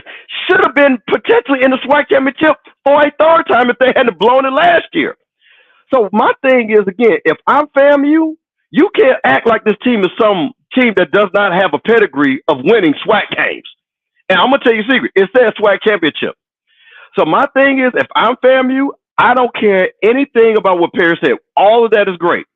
Because what Prairie View does know how to do in the last 3 years is win more SWAC games than anybody in the West. That's a fact. That has gotten them to this game. And if you can win games like that, and good, bad, or indifferent, that means there's some coaching going on, and that means players believe in what they're doing. So I'm just telling you, when I sat back and saw that, because that blew my mind when I saw that they were 3rd in wins, I was like, wait a minute. This team has enough confidence to say, hey, you know what? We won games We've beaten teams. Like Perry said, they've only played FAMU once. So they hadn't got their head knocked in 3 years in a row. It's been one game. And you know what they're going to say? It was homecoming. It was a bad game. And you know so what their stands mentality out is going to be different. And what stands out to me most of all is Bragg Memorial Stadium, right? FAMU is 4-0 at home. And with playing at home, they have one of the longest home win streaks in the country against anybody, right? And that is just a tough place to play when you have your fans and your band right on top of the visiting team. That makes a world of a difference of a team losing focus and being distracted. And you better believe if they thought they were distracted at homecoming with a sold-out crowd at Bragg Memorial Stadium, this sets up for a lot of distractions. And I know that crowd is going to be rowdy. The student section is going to be rowdy. And Bragg Memorial is just different, in which why you hear they say we brag different. When you got to go to Tallahassee, you got to almost be in a trance without being distracted, because it is just a tough place to go in to stay focused for 4 quarters to try to get a victory. All right, real quick, guys. I need you to surmise this in your best way possible. PV wins or loses if they do what? So PV wins if they do this. PV will lose if they don't do this. Perry, you go first. PV will win if they can have an efficient day and explosive plays by Trayvon Conley being able to find his receivers. They're going to have to make big plays to get down the field. And defensively, they're going to have to be able to stop Jeremy Musa throwing the ball. And when you're 12th in the conference in pass defense, doesn't sound like you have a good day of really stopping anybody that can pass the ball, right? That's going to be big. But if they lose this game, it's going to simply come down for me of why they lost the first time. The turnover ratio. FAMU does a great job of taking advantage of turnovers in some type of way, turning them into points. PV lose if they find themselves in that turnover situation the same way they did the first time. They win if they can have explosive plays and be able to match the energy that FAMU has to be able to go tit for tat with FAMU. Mr. Campbell, PV wins and loses if they do. Trayvon Conley has to run the ball, because one of the things that has hurt FAMU all year is mobile quarterbacks.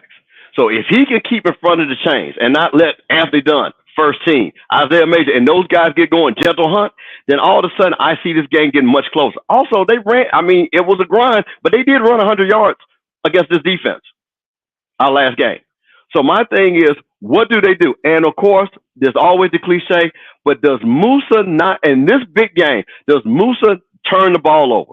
Because if Musa turns the ball over in a championship game, it's different. It is totally different. Because guess what? People get tight. People say, oh, here we go. And like I say, that's when the FAMU Willie going to Willie. So what I'm hoping for is that the turnovers don't happen, because the people can get turnover and run the ball, and Trayvon Conley can keep the chains moving. And like I say, stay in 3rd and 4, 2nd and 5, things like that. With FAMU, again, because FAMU has always been very bad this whole year in that keeping in front of the chain. We like to get people behind the chain so we can let those dogs go, so our defensive backs can make plays. But when it's 2nd and 5 and things like that, that's when it kind of looks like we get out of sorts, and then we don't know what they're going to run, we don't know what they're going to pass, and then they keep moving the ball. So that's one of my things I'm looking at. All right, Mr. Campbell, going back to you. FAMU wins or loses if? This is simple. If Musa plays an official game, to Perry's point, FAMU wins by 3 touchdowns. If Musa doesn't turn the ball over and plays an official game, because the talent is just there and the ability to explosively score. And then here's the thing too, special teams. We're talking about it's going to rain in Tallahassee. That's when things happen in the punt return game. Somebody slips, all of a sudden the guy takes it to the house. So that's when I'm kind of seeing what the weather's going to be like. Because FAMU, for us, it is really about FAMU. Coach Simmons has said it. We have been favored in every game. This is nothing new to us. So we got to keep the main thing. Moose's got to play an efficient game. Offense makes big plays. Defense, like I say, holds them down like we've been doing most teams under 20 points. We win the game. Pete, what you got? FAMU simply wins. All they need is Jeremy Musa to have a same day like he did before the last time, minus that 1 interception, going 14 of 25 for 272 yards and 3 touchdowns. If they can give him to have an efficient day and have that run game of both Yant and Jennings to be able to complement each other and play keep away and get those explosive plays, I like it. Plus, FAMU's defense forced 3 turnovers by way of interception the last game. If FAMU plays that same level of ball, they win, and I think they go, like I said, I got them by 20 and a half, and that's 3 touchdowns. I think they get it. FAMU loses if everybody get locks in the locker room this weekend. If they just simply get out to the field and somebody put the bolts around the door and put 26 padlocks on it. Compliance. In compliance. That's the only way FAMU loses this game. I just think all the way around, it just for me, I don't see them losing it. The only way they lose is Jeremy Musa goes in and just has a horrible day at the quarterback position, and turnovers add up for FAMU in this ball game. And they defense don't show up. The number one defense in the conference don't show up. But it's hard to say they lose when they got the number one defense and number one in all statistics offensively, considering Prairie View is near the bottom or just midway in everything. So this pretty much sets up all for FAMU. It's hard for me to say they lose because, and I just say they get stuck in the locker room. Scott, let me make one quick point. Since the SWAC championship has been on the home, going to the stadiums, the home team is 4-0. Alcorn twice, Jack State twice. That makes a big difference. What Perry said, that crowd being there, energized, charged up, knowing that you're going to Atlanta, that does mean something for FAMU. And that's the thing about what I always found interesting is that this is a true home field advantage in these SWAC championship games. So if trends stay the same, then I look for FAMU to really have a big day because that Brett Bragg home field advantage is serious because I think we're 18, 19 in a row at home. Okay. So my points are this. The thing with PV is this: you can always count on Trezon to give you one. He's gonna give you he's good for one interception. It just is what it is. For me, I don't think this game needs to be on Trezon Conley. If you put this game, in my personal opinion, if you put this game on the shoulders of Trezon Conley, it's going to be a bad situation. I don't think that offense is talented enough with him being at the quarterback. Not saying he's not a good quarterback. What I'm saying is this: if he has to go out there and Shador it, I don't think he can do that. They have to be as balanced as possible to where he can hand the ball off to Caleb. He can hand the ball off to Ahmad Antone, makes a couple passes with Shamar, take a couple of shots with Shamar, dink and dunk with with Juice Jenkins and all that type of stuff. I think he has to stay balanced, stay under control, and take what the defense gives him. And I think Rocky said it, ball control. To me, FAMU just has to be FAMU. And the thing that's so dangerous about this game with FAMU, and I asked Willie this morning on the FAMU press conference, I said, what does your team look like when there is no other game? Because you got to think about FAMU has always been that team that's just they kind of walk through the season. You know what I'm saying? Just kind of moonwalk through the season. We're good enough. We turn it on in the second half. We do this. But when there is no other game, when you are primetime television, you've had 2 weeks to prepare for one opponent. What are they capable of? And to me, that's what's scary.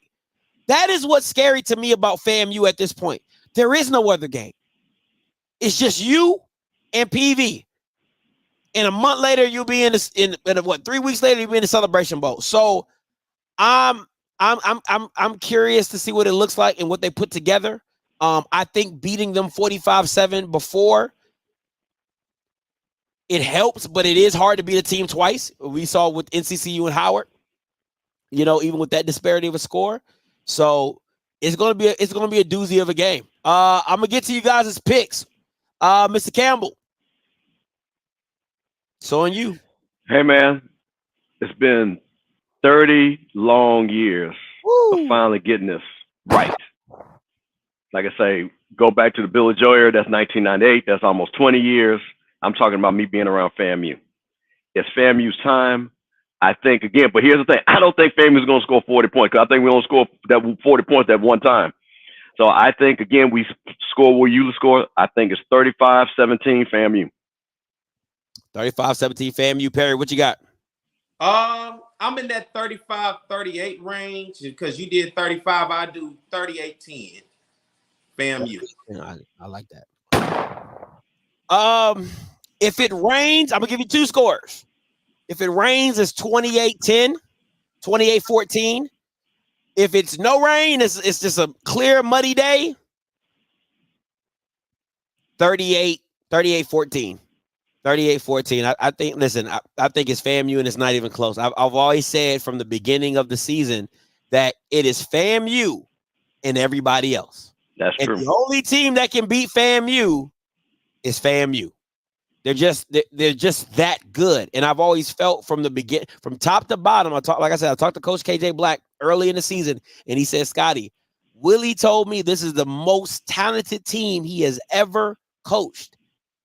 And when I talked to some of the FAMU players, the fact that they have this tight bond of Tallahassee kids that have all come back and put on for the city, it means everything for them for this moment right here to give back to the city of Tallahassee. I think you're dealing with a wave and a momentum. It's just their time. You know, it's one of those days, like it's their time to break through and make it worthwhile. Now, the only thing that I can hope is that this isn't their Super Bowl. Like it's another game, it's another win, it's another notch, it's a great accomplishment, and they're looking forward to the Celebration Bowl, but got to take care of business here today and going forward.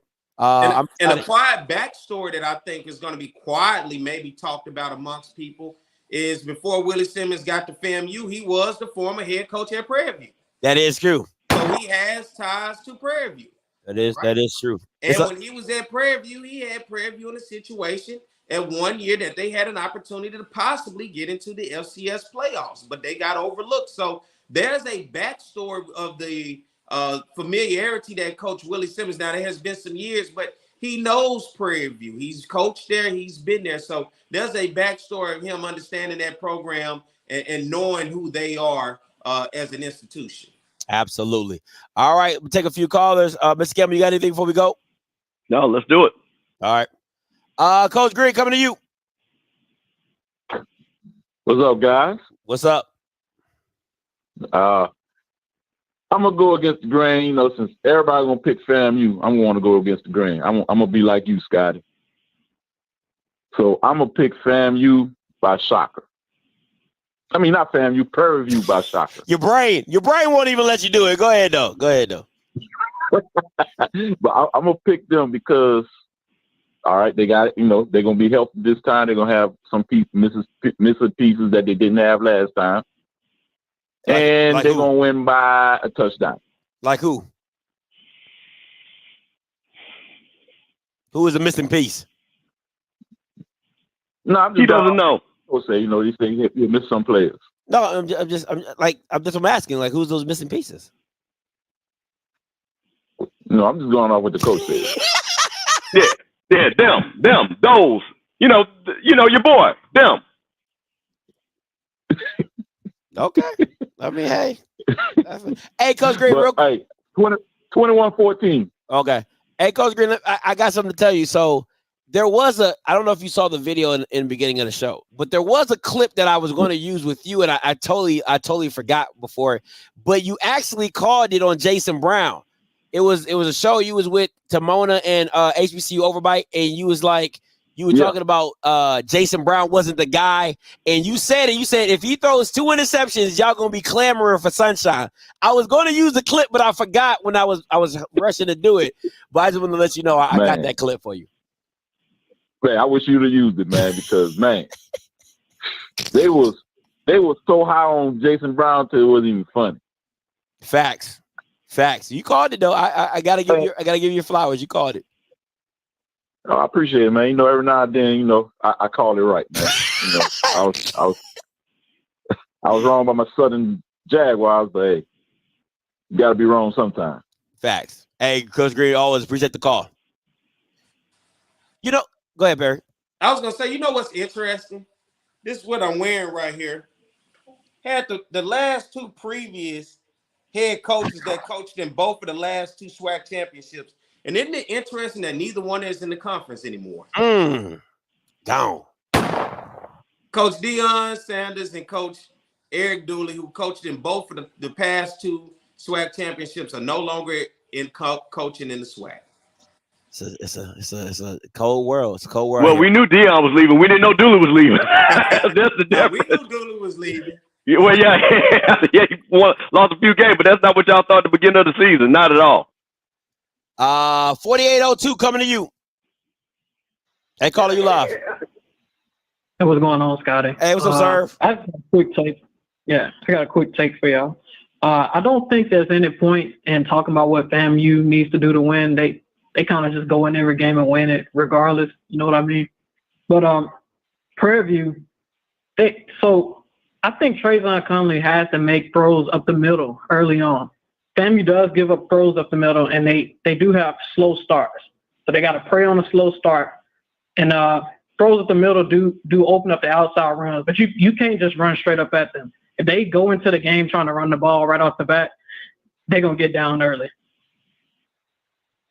I like that. I mean, I think what's a team?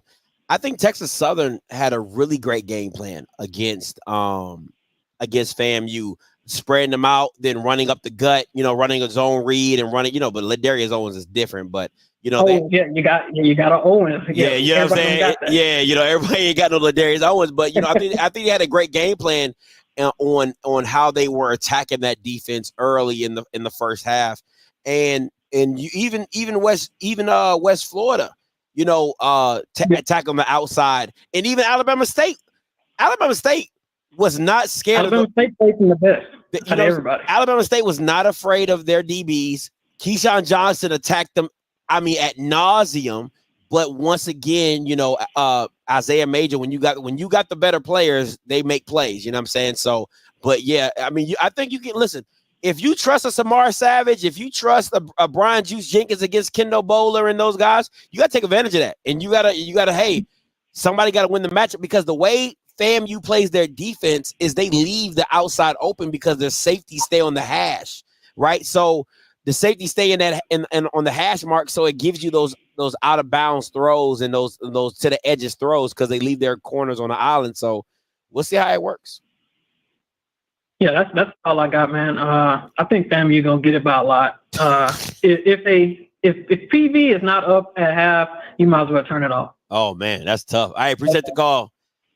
Rocky, coming to you. What's up, Rock?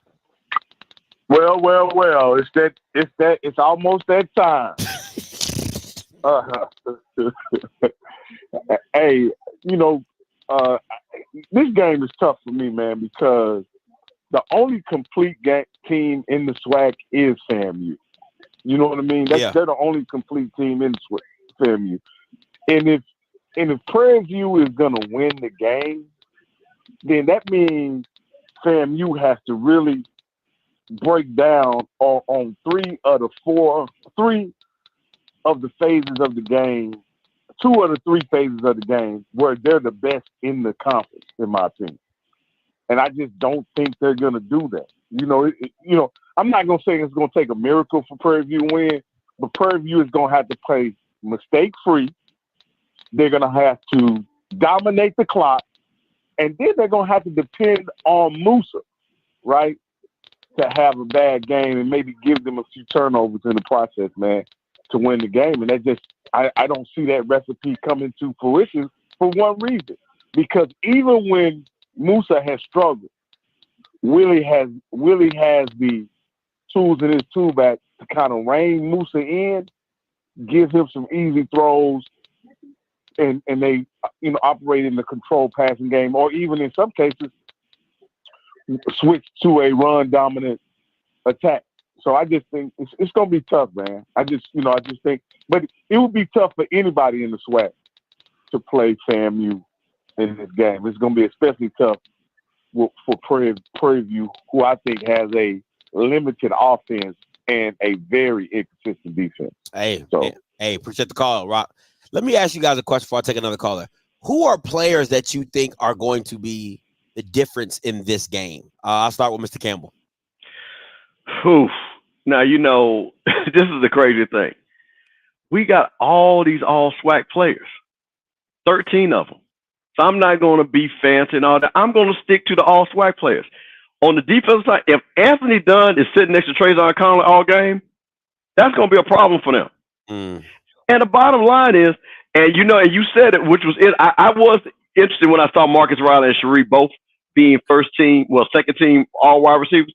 But you got a quarterback and 2 explosive wide receivers. And those guys, we got to keep the main thing. So I'm not going to say some fancy guy that doesn't play and things like that. Our stars need to be stars this game. There's a reason why all 13 of those guys made first or second team. So I've always said, I said this when Mike on the very first show, I told you guys about all these guys because I talked to Coach now, and he named each and every one. And the first guy he said was Anthony Dunn and Riley. Yeah. And that has proven to be true. And they said, go get the receipts. Because I said that right here on this show with me, you, and Mike. So my thing is, again, I'm looking for Anthony Dunn to keep playing well. I'm looking for Riley and Sharif to have big games. So I'm nothing fancy. The guys that are all SWAC are going to make all SWAC plays. What you got, P? Quarterbacks are always going to be the difference. And when you talk about in this conference, you're typically going to get a champion who has the best quarterback. And Jeremy Musa, hands down, when you look at the tail of the tape between him and Trayvon Conley, he's the best quarterback. But for Prairie View to help Trayvon Conley, I'm going to look for a guy that transferred in and Caleb Johnson. Can he be able to help them on the ground? In the first game against FAMU, he had 10 carries for 60 yards. What can he do this time to give more? And along with you talking about at the wide receiver position, you had Shamar Savage, who's been a playmaker at the wide receiver position for them. But can Trajan Spiller, can he step up in this ball game? He had a fairly decent game the first time with 4 receptions, 54 yards, and a touchdown. But Prairie View is going to need all hands on deck in order to – what are you laughing about? Me? It's some military stuff. I know. I just, my cousin's in the Navy, so I just like, They're going to need all hands on deck because a battle is going to ensue. And Trayvon Conley is going to have to be able to be efficient. When you put him up against Jeremy Musa, I just think he can't go toe-to-toe with Jeremy Musa. But he's going to need a cast of guys around him. But most importantly, Scotty, it's going to have to come on the defensive side of the ball. And Keyshawn Johnson with the 35 tackles and DeJuan Lewis with the 2 interceptions. That's going to be the difference. You need those guys with those names who have been somewhat big-time playmakers for Prairie View to step up against this high-powered FAMU offense. Got you. 9262 coming to you. Hey, caller, you Hello, live. yes, this is Ginger from Jackson. And I just want to say that in the SWAC on any given Saturday, David may beat Goliath. I'm thinking about the Alcorn Texas Southern game. And so I want FAMU to make sure that they come with their A game because Prairie View may just surprise them. So I want them to be to look at Prairie View as a serious contender, because if they don't, they may be surprised, like Alcorn was surprised with TSU. That's fair. That's fair. That's football. She's right. Any given Saturday. Thank you so much for the call. Yeah. All right, let me play devil's advocate. Let me go SWAC history, and I'm going to go back. Grambling was the best team those 2 years. They won it. Alcorn was the best team their 2 years. They won it. Jackson State was the best team those 2 years. They won it. So the favorites has actually performed well in these games and performed well in the season. Not the mid-level teams. I'm talking about the favorites. So I just want to say, not to say she's wrong, but I just want to say current history has shown that if you've been the top team, you've been able to close the deal out. And when you look at the teams that's lost in the SWAC championship game, it was struggles from the quarterback position. You go back and you look at the past 2 years of the SWAC championship of Jackson and Southern. You look at Jackson and Prairie View, struggle. You look at the year with Southern, with Skelton took on Alcorn. It was the struggle at the quarterback position. The best quarterback wins this game, and it is shown over the years. That's what it is. The better team wins. The team that loses, you'll look at their quarterback stat, and it'll put you in a position to say, this is why they lost the game, because their quarterback could not get anything going. Absolutely. Dr. Lori, coming to you. Oh, wrong person. Gotta go to Dr. Lori. Dr. Lori, coming to you. Good evening. Can you hear me? Yes, ma'am, I can. Okay, so of course, I'm calling in. I'm listening to you all. And I am definitely saying it's our time. It is finally our time. And I got a lot of mixed emotions about it because our friend's not here. Kofi's not here. And he has always been about us being in this place. So if anything, the Rattlers need to understand that Rattler Nation is behind them, and also one of our fallen Rattlers is behind them. And so I'm looking at the bigger picture here that, you know, we got to close this deal. I got my outfit all ready for Atlanta. So I know that we're going to go ahead and take this the way it needs to be taken. And listen, Bragg is a whole different type of atmosphere, like Perry said.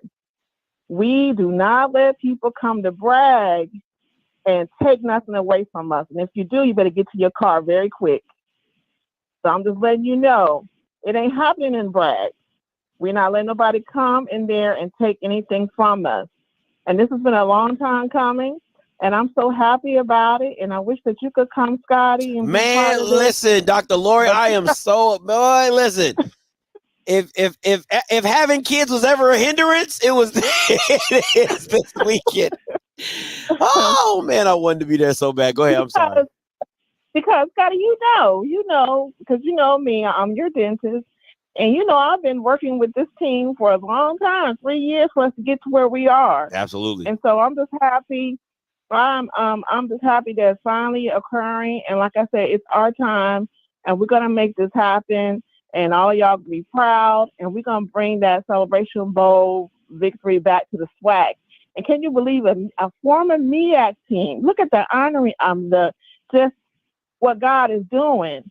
Is going to go up there, beat a MEAC team, and bring it back to the SWAC. That's dope. And that's the way God would want it to be. So, yeah, we got this.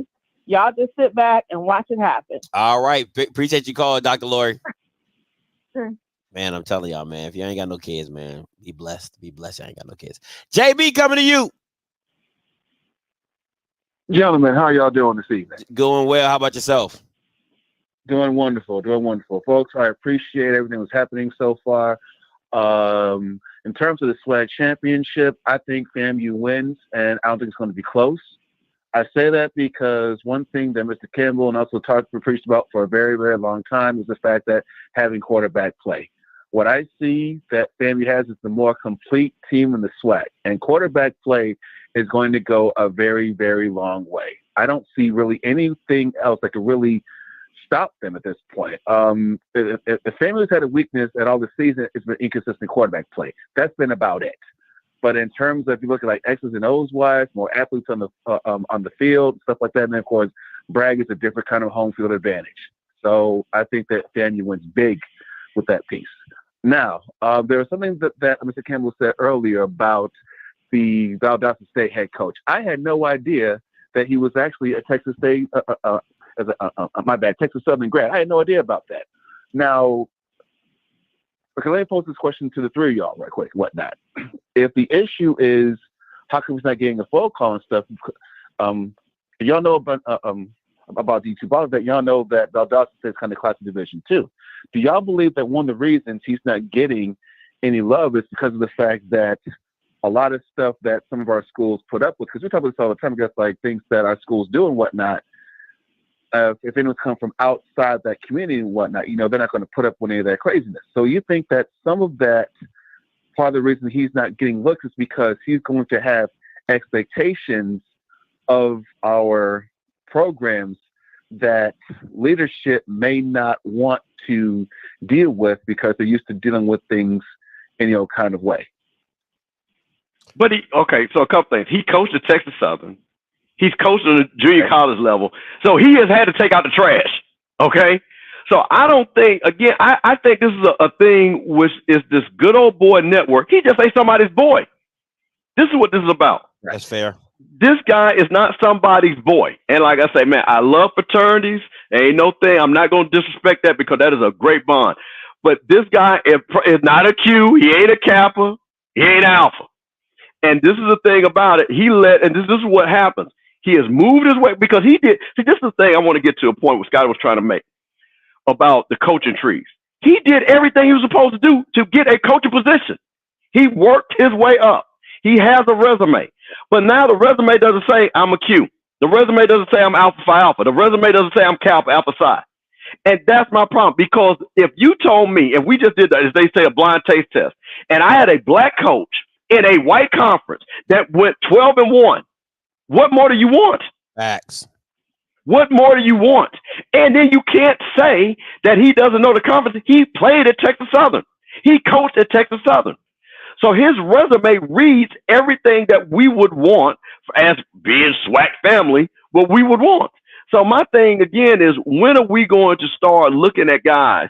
Because one point I wanted to make, and Scott, I didn't get a chance to call in on this. I know a lot of guys at Power 5 because they were players when I was representing, and they're all coaching. I'll tell you this, a lot of Power 5 guys, they go because the white coaches tell them don't go back to HBCUs. They'll say, hey, stay right here. I know this for a fact from 2 guys I know on the Alabama staff that was kind of thinking about, because they're getting stuck in the position. Nick Saban said, don't leave.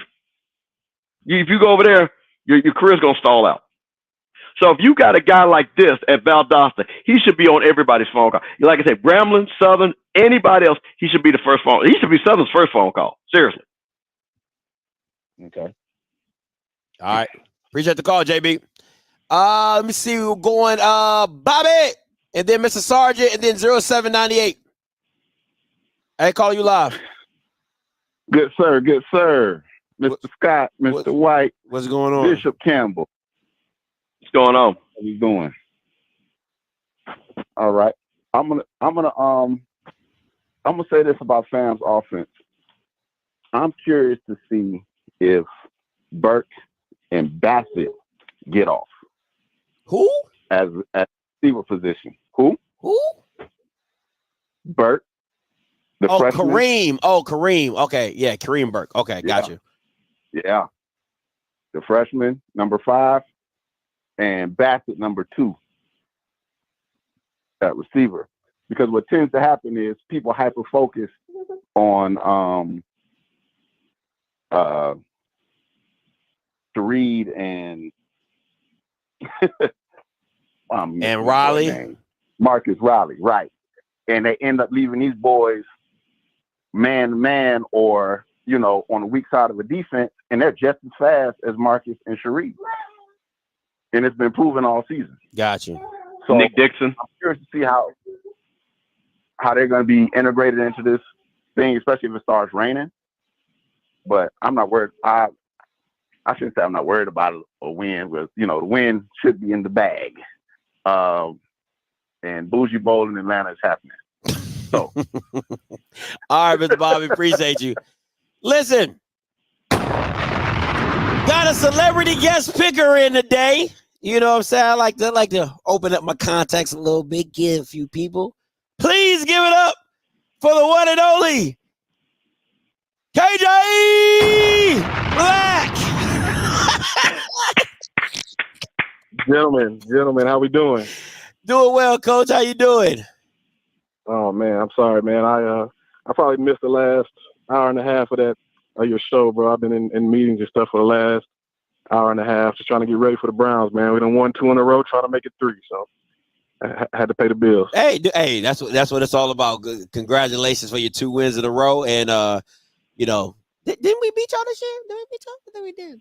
Man, stay focused, man. Stay focused. Be where you shoot at. Listen, Coach KJ, you man, this is a tough one for you. You played at Prairie View, brought them on a SWAC championship. You coached on FAMU staff. You recruited Musa. Tell us some key points of the game, and then go ahead and tell us who you got. Yeah, man, this is I've been getting hit with messages and calls and DMs for the last 2 weeks, really. Because again, like you said, I was at FAMU for 3 years. I recruited a lot of those guys, not a lot of them, but I had a hand in it being the offensive coordinator. So I know a lot of those guys and what they're made of and who they are and what makes them go. Definitely partial to my alma mater, who has been slept on and been disrespected on this show way too many times. But in the end, you see where we are. We're where we're supposed to be. PB still want to know if you got any eligibility left. They gonna need you this weekend. They're doing all right by my count because they on the Saturday. Everybody else is trying to be there, so they're doing all right over there. Coach McDowell's doing a great job. So they don't need me; they just need themselves. And I'll tell you what, the biggest motivation is being overlooked.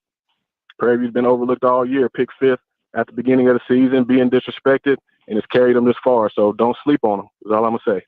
Don't sleep on them on that motivation right there. Don't sleep on I think that front four for Prairie View's got to be the key to the game. They cannot allow Musa to just sit in there and as I say, birth that baby. He can't sit in there and go through all his progressions because if he does, he's going to kill you. So I think that's a big key to the game.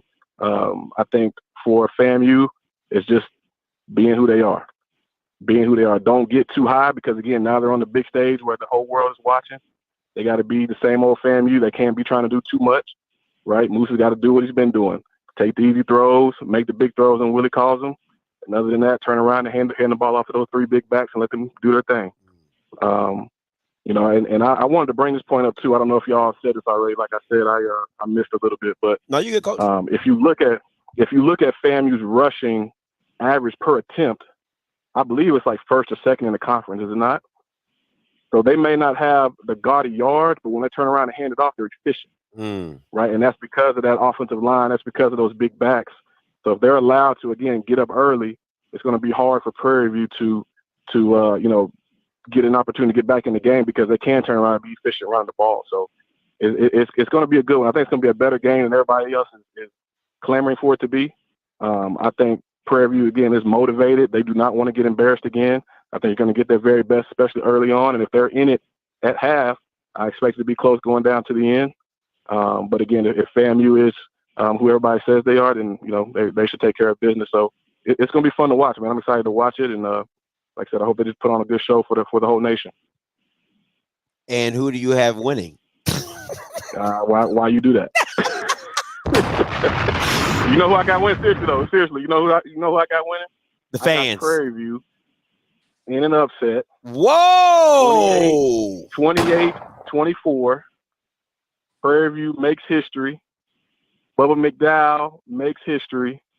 And we go to the Celebration Bowl and make everybody mad except for PV Nation. All 15 of y'all gonna be all 15 fans gonna be up in amazement that they done made it to the Celebration Bowl. Wow. PV Nation gets it done. And how they're gonna do it, okay, they get up early, like I said, and that allows them to do what they do best, which is run football. That's the only way that they get a chance to win this game. They have to run the ball, and they have to take advantage of opportunities when they come. And I think that's how they get it done. Wow. Hey, Coach KJ, we appreciate your call, man. Enjoy your time. Hopefully y'all come out on the other side of the victory against the Browns. But wow, I was not expecting that one. PV in the upset. 15. It's too many people not giving them a chance. They hear all this. They hear all this. So what's up? You got Mr. Campbell here. I instigate. I don't know if y'all with some friendly betting here. But, Mr. Campbell sound like he's all FAMU, and you just gave us an upset pick. I don't know, y'all want to do something here? Because, this really between y'all. I'm trying to stay out, but I'm going to instigate this shit. But this between y'all. Well, listen, let me say something. How we gonna make a bet? And I got FAMU gear in my house already. That's what I'm saying. No, because you just went. It don't matter about the gear. It's just the fact that you picked PV in this game. So I just thought, that sounds pretty much like you going with your alma mater. The same way that Mr. Campbell going with his. I am going with my alma mater. I'm definitely confident in the purple and gold. That's what we do. What we do. Hey, listen, Scott, I want you guys to understand, about who's on this phone for all you youngsters. This man actually, and people know the downtrodden, because I grew up when PV was losing like 50 games in a row. This man won the SWAC championship, and I think they had won like in 62, 63. This man, Offensive Player of the Year, brought that home to PV. So this is SWAC royalty that we have on the phone. So I'm going to definitely respect what he's saying, but I'm going to tell you something, Coach. I'm going to tell you this. This ain't PV. Wow. This is FAMU. And we win championships, so we don't go back to 1964. So what I will tell you is while you need to pick your school, but remember, y'all ain't won nothing then, and you ain't going to win nothing now. So I'm just sorry. So now if you do want to make a bet, the bet we could do is I will bet any amount of money. Well, not any amount because you're making more than me, but a nice amount, a reasonable amount where we donate to the athletic fund. That's usually the best I make, Coach, because I want to support the school. Now, if you want to do $100 bet and you want to send FAMU $100, you know what I'm saying? And, courtesy of you and in words of Mr. Campbell, I appreciate it. And, of course, if hell freezes over and PV went, I tell you what, if y'all went, I'll send $200. Yeah. It is. So two for one. 2 for 1. 2 for 1. You know me, I come with it. I believe in it. Because ain't no way in the hell I'm giving up $200 PP. It ain't happening. 2 for 1. All right, coach. I'm down. Write it down. You listen. It's on wax. I ain't gotta write that down. It's on wax. All right, hold on, because I like where we're going. Let's put this in plain terms. What is the bet? Who wins? So if FAMU wins, he's got to send the athletic fund $100 on behalf of me. My name. Once you put my name on, that little slot.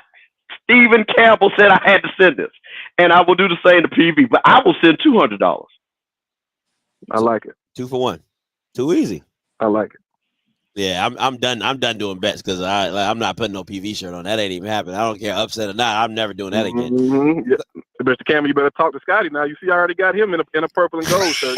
Listen, wait a minute. Hold on. Wait a minute. KJ, you got to understand something. I have won so many bets. Willie done bought new helmets because of the money I done sent down there. All the bets I done won the last 3 years. So I ain't even worried about that. Willie likes my bets because he know once that comes wrong, he gonna get a new helmet for somebody. So we in good shape there. Yeah, I like that talk. I've been waiting on some PV FAMU trash talk. It's been so nice and all clean. I'm like, what does this look like when PV? It's not when you got 15 fans. Who's gonna call in other than Coach KJ? Well, thank you, KJ, for putting this together, man. Because I've been waiting on this. Hey, Coach KJ, let me tell you something. They said you make triple the money I made. You said you should give FAMU 500. He's not gonna do it. He said that's what we not gonna do. Coach, like I'm married. I don't know about that now. Wait a minute now. I'm married. I got kids. I think it's going to be an awesome site, man. I hope the rain doesn't deter the atmosphere that FAMU does bring. I think it's something that's going to open a lot of eyes nationally about our brand of football, how we do it. Not to say that other venues in the past at the SWAC championship haven't done it right, because they definitely have. You go back and look at like the Alcorns and stuff like that, but I think it's going to be a spectacle, man. I hope the rain doesn't ruin the atmosphere. I hope we still show up, because it's going to be awesome to see that. And I got, and somebody in the chat has to let me know, is the March of Storm going? I hope that's going. Yeah, the band will be there. The SWAC pays for the band to come, so they will be there. Yeah, it's going to be awesome, man. I can't wait to watch it. Marching storm in the rain. How clever. Oh, I'm sorry. I'm sorry. All right, Coach KJ, we'll just make sure you send that deposit on the FAMU. I mean, I know you got all the contacts, so you ain't even gotta, you can go straight to the bursar's office. You know what I'm saying? That's how you get down. You know what I'm saying? So, man, watch out, man. I'll just be expecting that donation, Mr. Campbell. We appreciate you, man. We might even no, we ain't gonna do nothing, bro. We just appreciate that money. All right, Coach KJ, man. Appreciate it. Enjoy your day. Yep. Everybody take care, man. Appreciate y'all. All right, peace. Oh, man, that's good. That's good. It has been so quiet. I wanted some shit talking tonight. It's a championship game being played this weekend, and it's just it's quietly gonna come and it's quietly gonna go, and it's like, hey. No, it's not gonna be crowded on the FAMU side. Because let me tell you something. You talk about when we win this game and when we win the you guys are not gonna we're gonna be worse than Scotty. Where Jack State hates him. I'm telling you, you are not going to be able to deal with FAMU folks. Listen, man, we got FAMU people that don't even give a damn about football, only care about the band, talking about win the football game. I'm talking people I ain't heard from in 30 years, talking about, I'm going to be in Atlanta, go to the game. Who we playing? They don't even know who we playing. They don't even know who we playing for the championship. That's how bad these FAMU folks are. So we got people coming from the dead ready to party, bro. This is the thing, man. Okay. PV fans are like this, man. We gonna sit in the cut, and it's kind of one of those situations like you don't want to put your foot forward because you don't want to get it crushed, right? So you're just like, we're just happy to be here. You know what I'm saying? It's more like we're just happy to be here. Man. We just sit back in the cut, and they ain't gonna talk no trash. They need to talk that talk. They in a position, 2 championship appearances in 3 years, and they quiet. Where are they at? Like, I'll be on here glow. If it was Southern, I don't give a damn if it was back door or not. Back door. Back door. Front door, side door. I don't give a damn. I'll be on here gloating at the fact I'm in the ship and what y'all doing. Y'all watching me. And I'm at home finna watch them, and they just acting like they at home. Well, matter of fact, they gonna be at home with me because they not going to the game. But I just can't believe how quiet it is tonight with the chatter.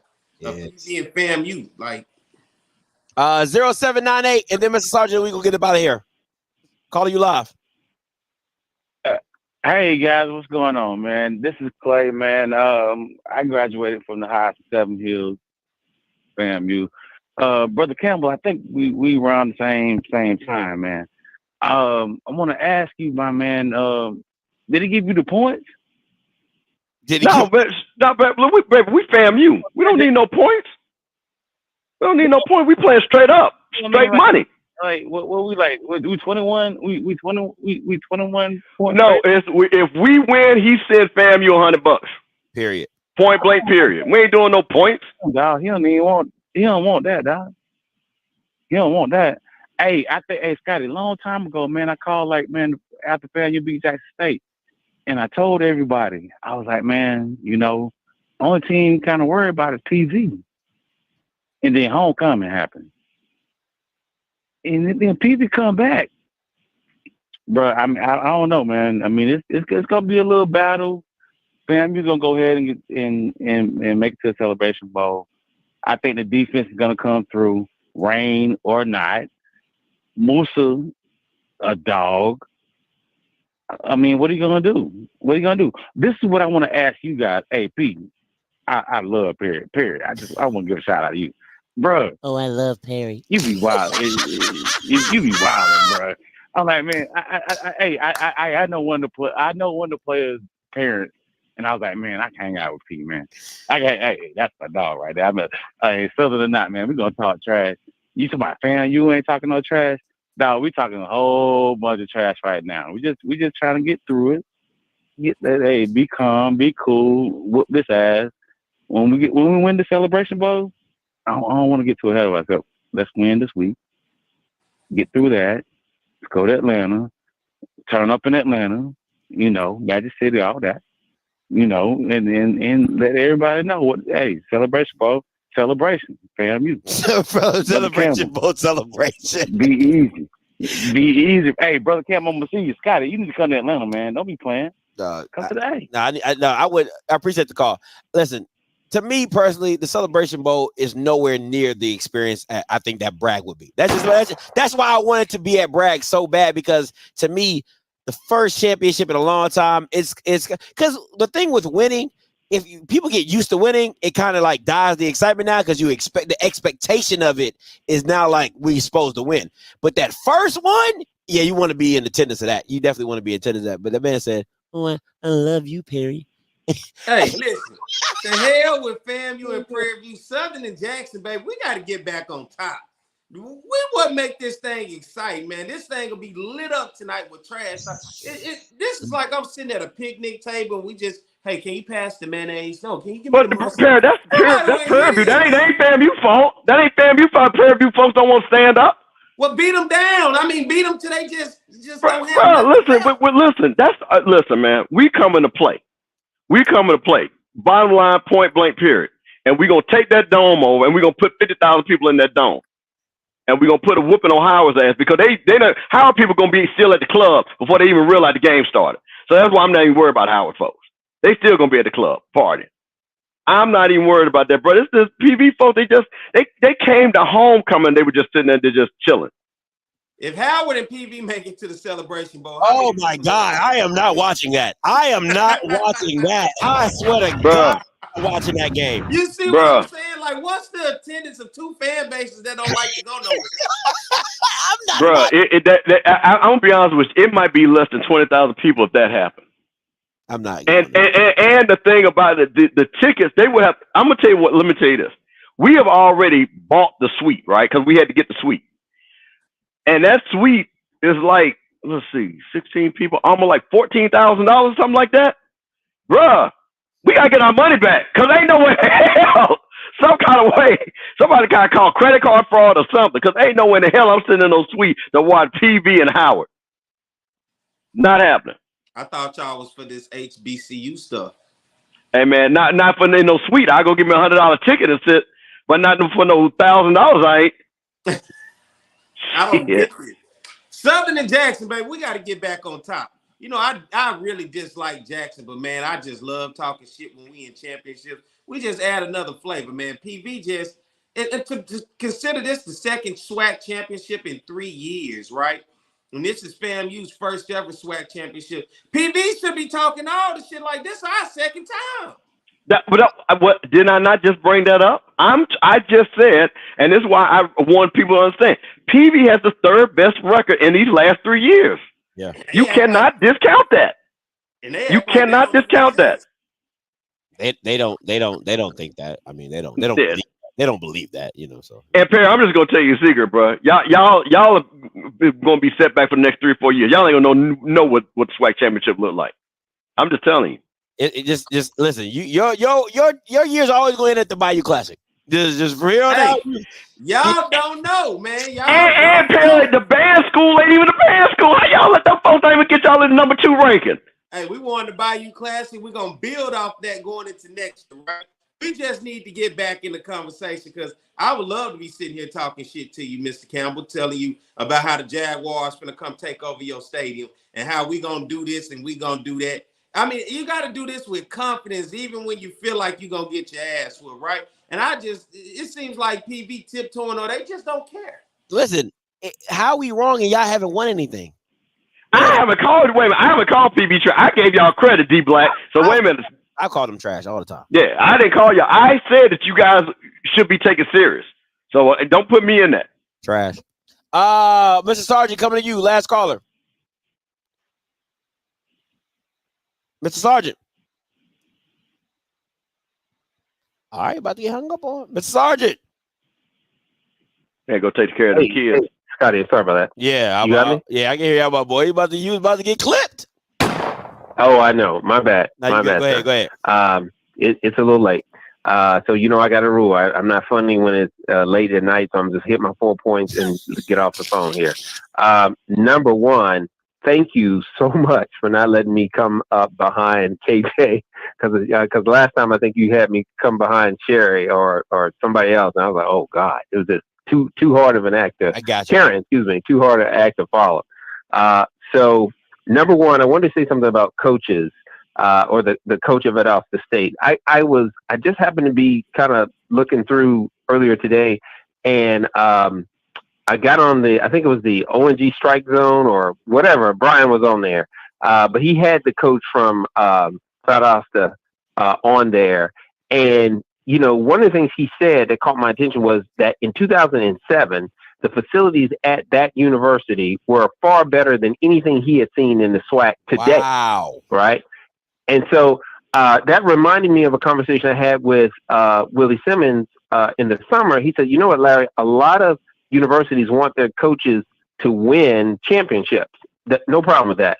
But they're not giving them the facilities to do so. The problem comes when the university upgrades the facilities and then the coach is still losing. That's when, you have a real problem. So I think, the conference has been locked. To whatever SWAC school, if they would invite him, but really SWAC schools, including FAMU, we need to make an investment in facilities and then raise our expectations accordingly. Two things, and then I'm out. First of all, y'all please remember Kofi is in heaven. And he let us know that he's looking out for us this year when Brother Riley ran that all the way back on Jackson State. You could see him out there on the field this way, young man, and he ran through and got a touchdown. So Kofi's in heaven. We got it covered. And because he's there, FAMU will be the championship, will be the champion in the SWAC in 23, 24, and 25. Lastly, FAMU is going to win the championship this Saturday by 21 points. I said it. It's on wax or on video or recorded, and we there. And Perry, you can roll your eyes, but next year you're gonna take a bet with me. I'm gonna put a FAMU headband on them dreads you got right there, and so you're gonna be orange and green because you're gonna take a bet with me next year. I guarantee it. All right, y'all have a good evening. Hey, appreciate it, Mr. Sargent. I wouldn't make no bets with Perry because he be welching, bro. Don't make no bets with bro. You still ain't never wore Valley shirt, bro. I can't respect it. The Perry was like, man, I wasn't green, dog. I got the forest green on. You see the red right here, a little trim of red right here. I'm good. Boy, Bama be welching. Don't make no. He want to put bets on everybody else, but he going to welch. That Bama be welching, bro. Call it Tyrone spending your money. It is what it is. I ain't never seen nobody proud of welching on bets. But then he going to miss again. But then for 3 weeks straight, where your PV shirt at? Where your PV? Bro, gonna call you out. Spend all your money. Ain't got nothing to bring no money. Ain't buying no drinks at the bar. Well, Go spend all your money. An investigation. You should have did a crime report. Bro, you already listen. We already know you part of Southern Mafia family. We already know you the brother in the front of the bank. Listen, you already been indicted. We got you on that board, so you already. Like I said, we still tapping your phone, bro. Watch yourself now. I'm just ready to get back to where we were, and that's competing for championships. That's all. I'm sitting back watching, and congratulations to FAMU and Prairie View. Well deserved getting to the SWAC championship. I wish you guys the best, and I hope it is a great game this weekend. I'm going for FAMU, but I mean this is the SWAC, man. I just like some trash. I like the banter going back and forth. This is just one of the nicest SWAC championships I think building up to that I've seen. You get beat 45-7. Like, I mean, how much talking can you make it? I mean, now we know Southern, y'all get goose egg one, and y'all still talking like, yeah. we still. But you know whose fault this is, though. You know whose fault this is. If we want to be honest, because the team that would have been talking trash was Alcorn. Them jokers was so ready to open their mouths. Yeah. This is all because I'm telling you something. If G had been on here, me and G, we still would be going. Scott would be on this thing for 2-3 more hours. Yeah. With all these Alcorn folks that would have called in. Big bad brains would have been. Bruh, they were. I'm telling you, in them SWAC groups, they looked like the biggest fools because they were talking. I mean, they were talking. Who was that? They beat Southern, right? Was that the game? Yeah. And they thought they were going to the SWAC championship. Guaranteed, we going to the SWAC championship. We gonna be downtown. Mr. Campbell, we still in the 22s off your Escalade. What? I got a question though. How did the SWAC commissioner know to be at PV that they were going to win and bring them the trophy and not being at Alcorn, considering that PV could have lost to Bama State and he could have gave Alcorn the trophy against Jackson State? I was curious about it because he was at PV with the trophy. Like, we already knew this was going to happen. And it was he's a homer. He's a homer. He's an alum. Yeah, he is an alum. He's an alum, man. Listen, he played the alumni card. If PV would have lost, he would have had to fly in and try to just give Alcorn that trophy on Monday or Sunday. Like, I was like, damn, how did he know? He would have met the men's of Alcorn on Monday. That's what he would have did. He would, listen, man, he don't want to be down there in Jackson. Man, boy want to be down there with his folks down there in Prairie View. All them bougie Bamas down there. You know what I'm saying? But I'm about to get up out of here, guys. Listen, make sure you guys tune into the SWAC Championship Saturday, 4:00 Eastern Standard Time. If you're going down there, enjoy yourself, have a good time, have a ball. Perry, where can they catch you at? On the Yard Sports, chopping it up with Roger Kadar, the Jaguar Journal, and right here on Outspoken on OffScript. Y'all can follow all of those on social media, all over the place, as well as YouTube. Go follow my stuff, man. I'd love to have your support. Yeah, y'all got a new coach for that Jaguar Journal. Y'all still in? That's the Jaguar football show. Oh, okay. Jaguar Journal is. Oh, that's the radio show. Yeah, it's so much. I just cover everything. Jaguar football show last week by myself because there was no coach. Yeah. So I had to fill in. I basically was Coach P. White for the day. So I got you. Yeah. I got you. All right. I'm looking for a coach. I'm on the prowl.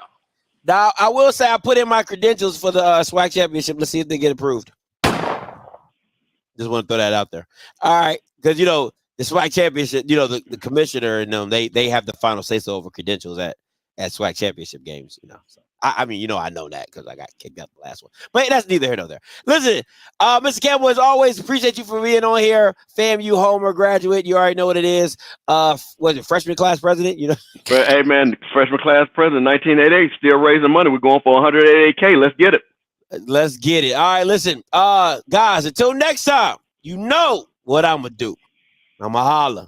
God Go bless. Rattlers.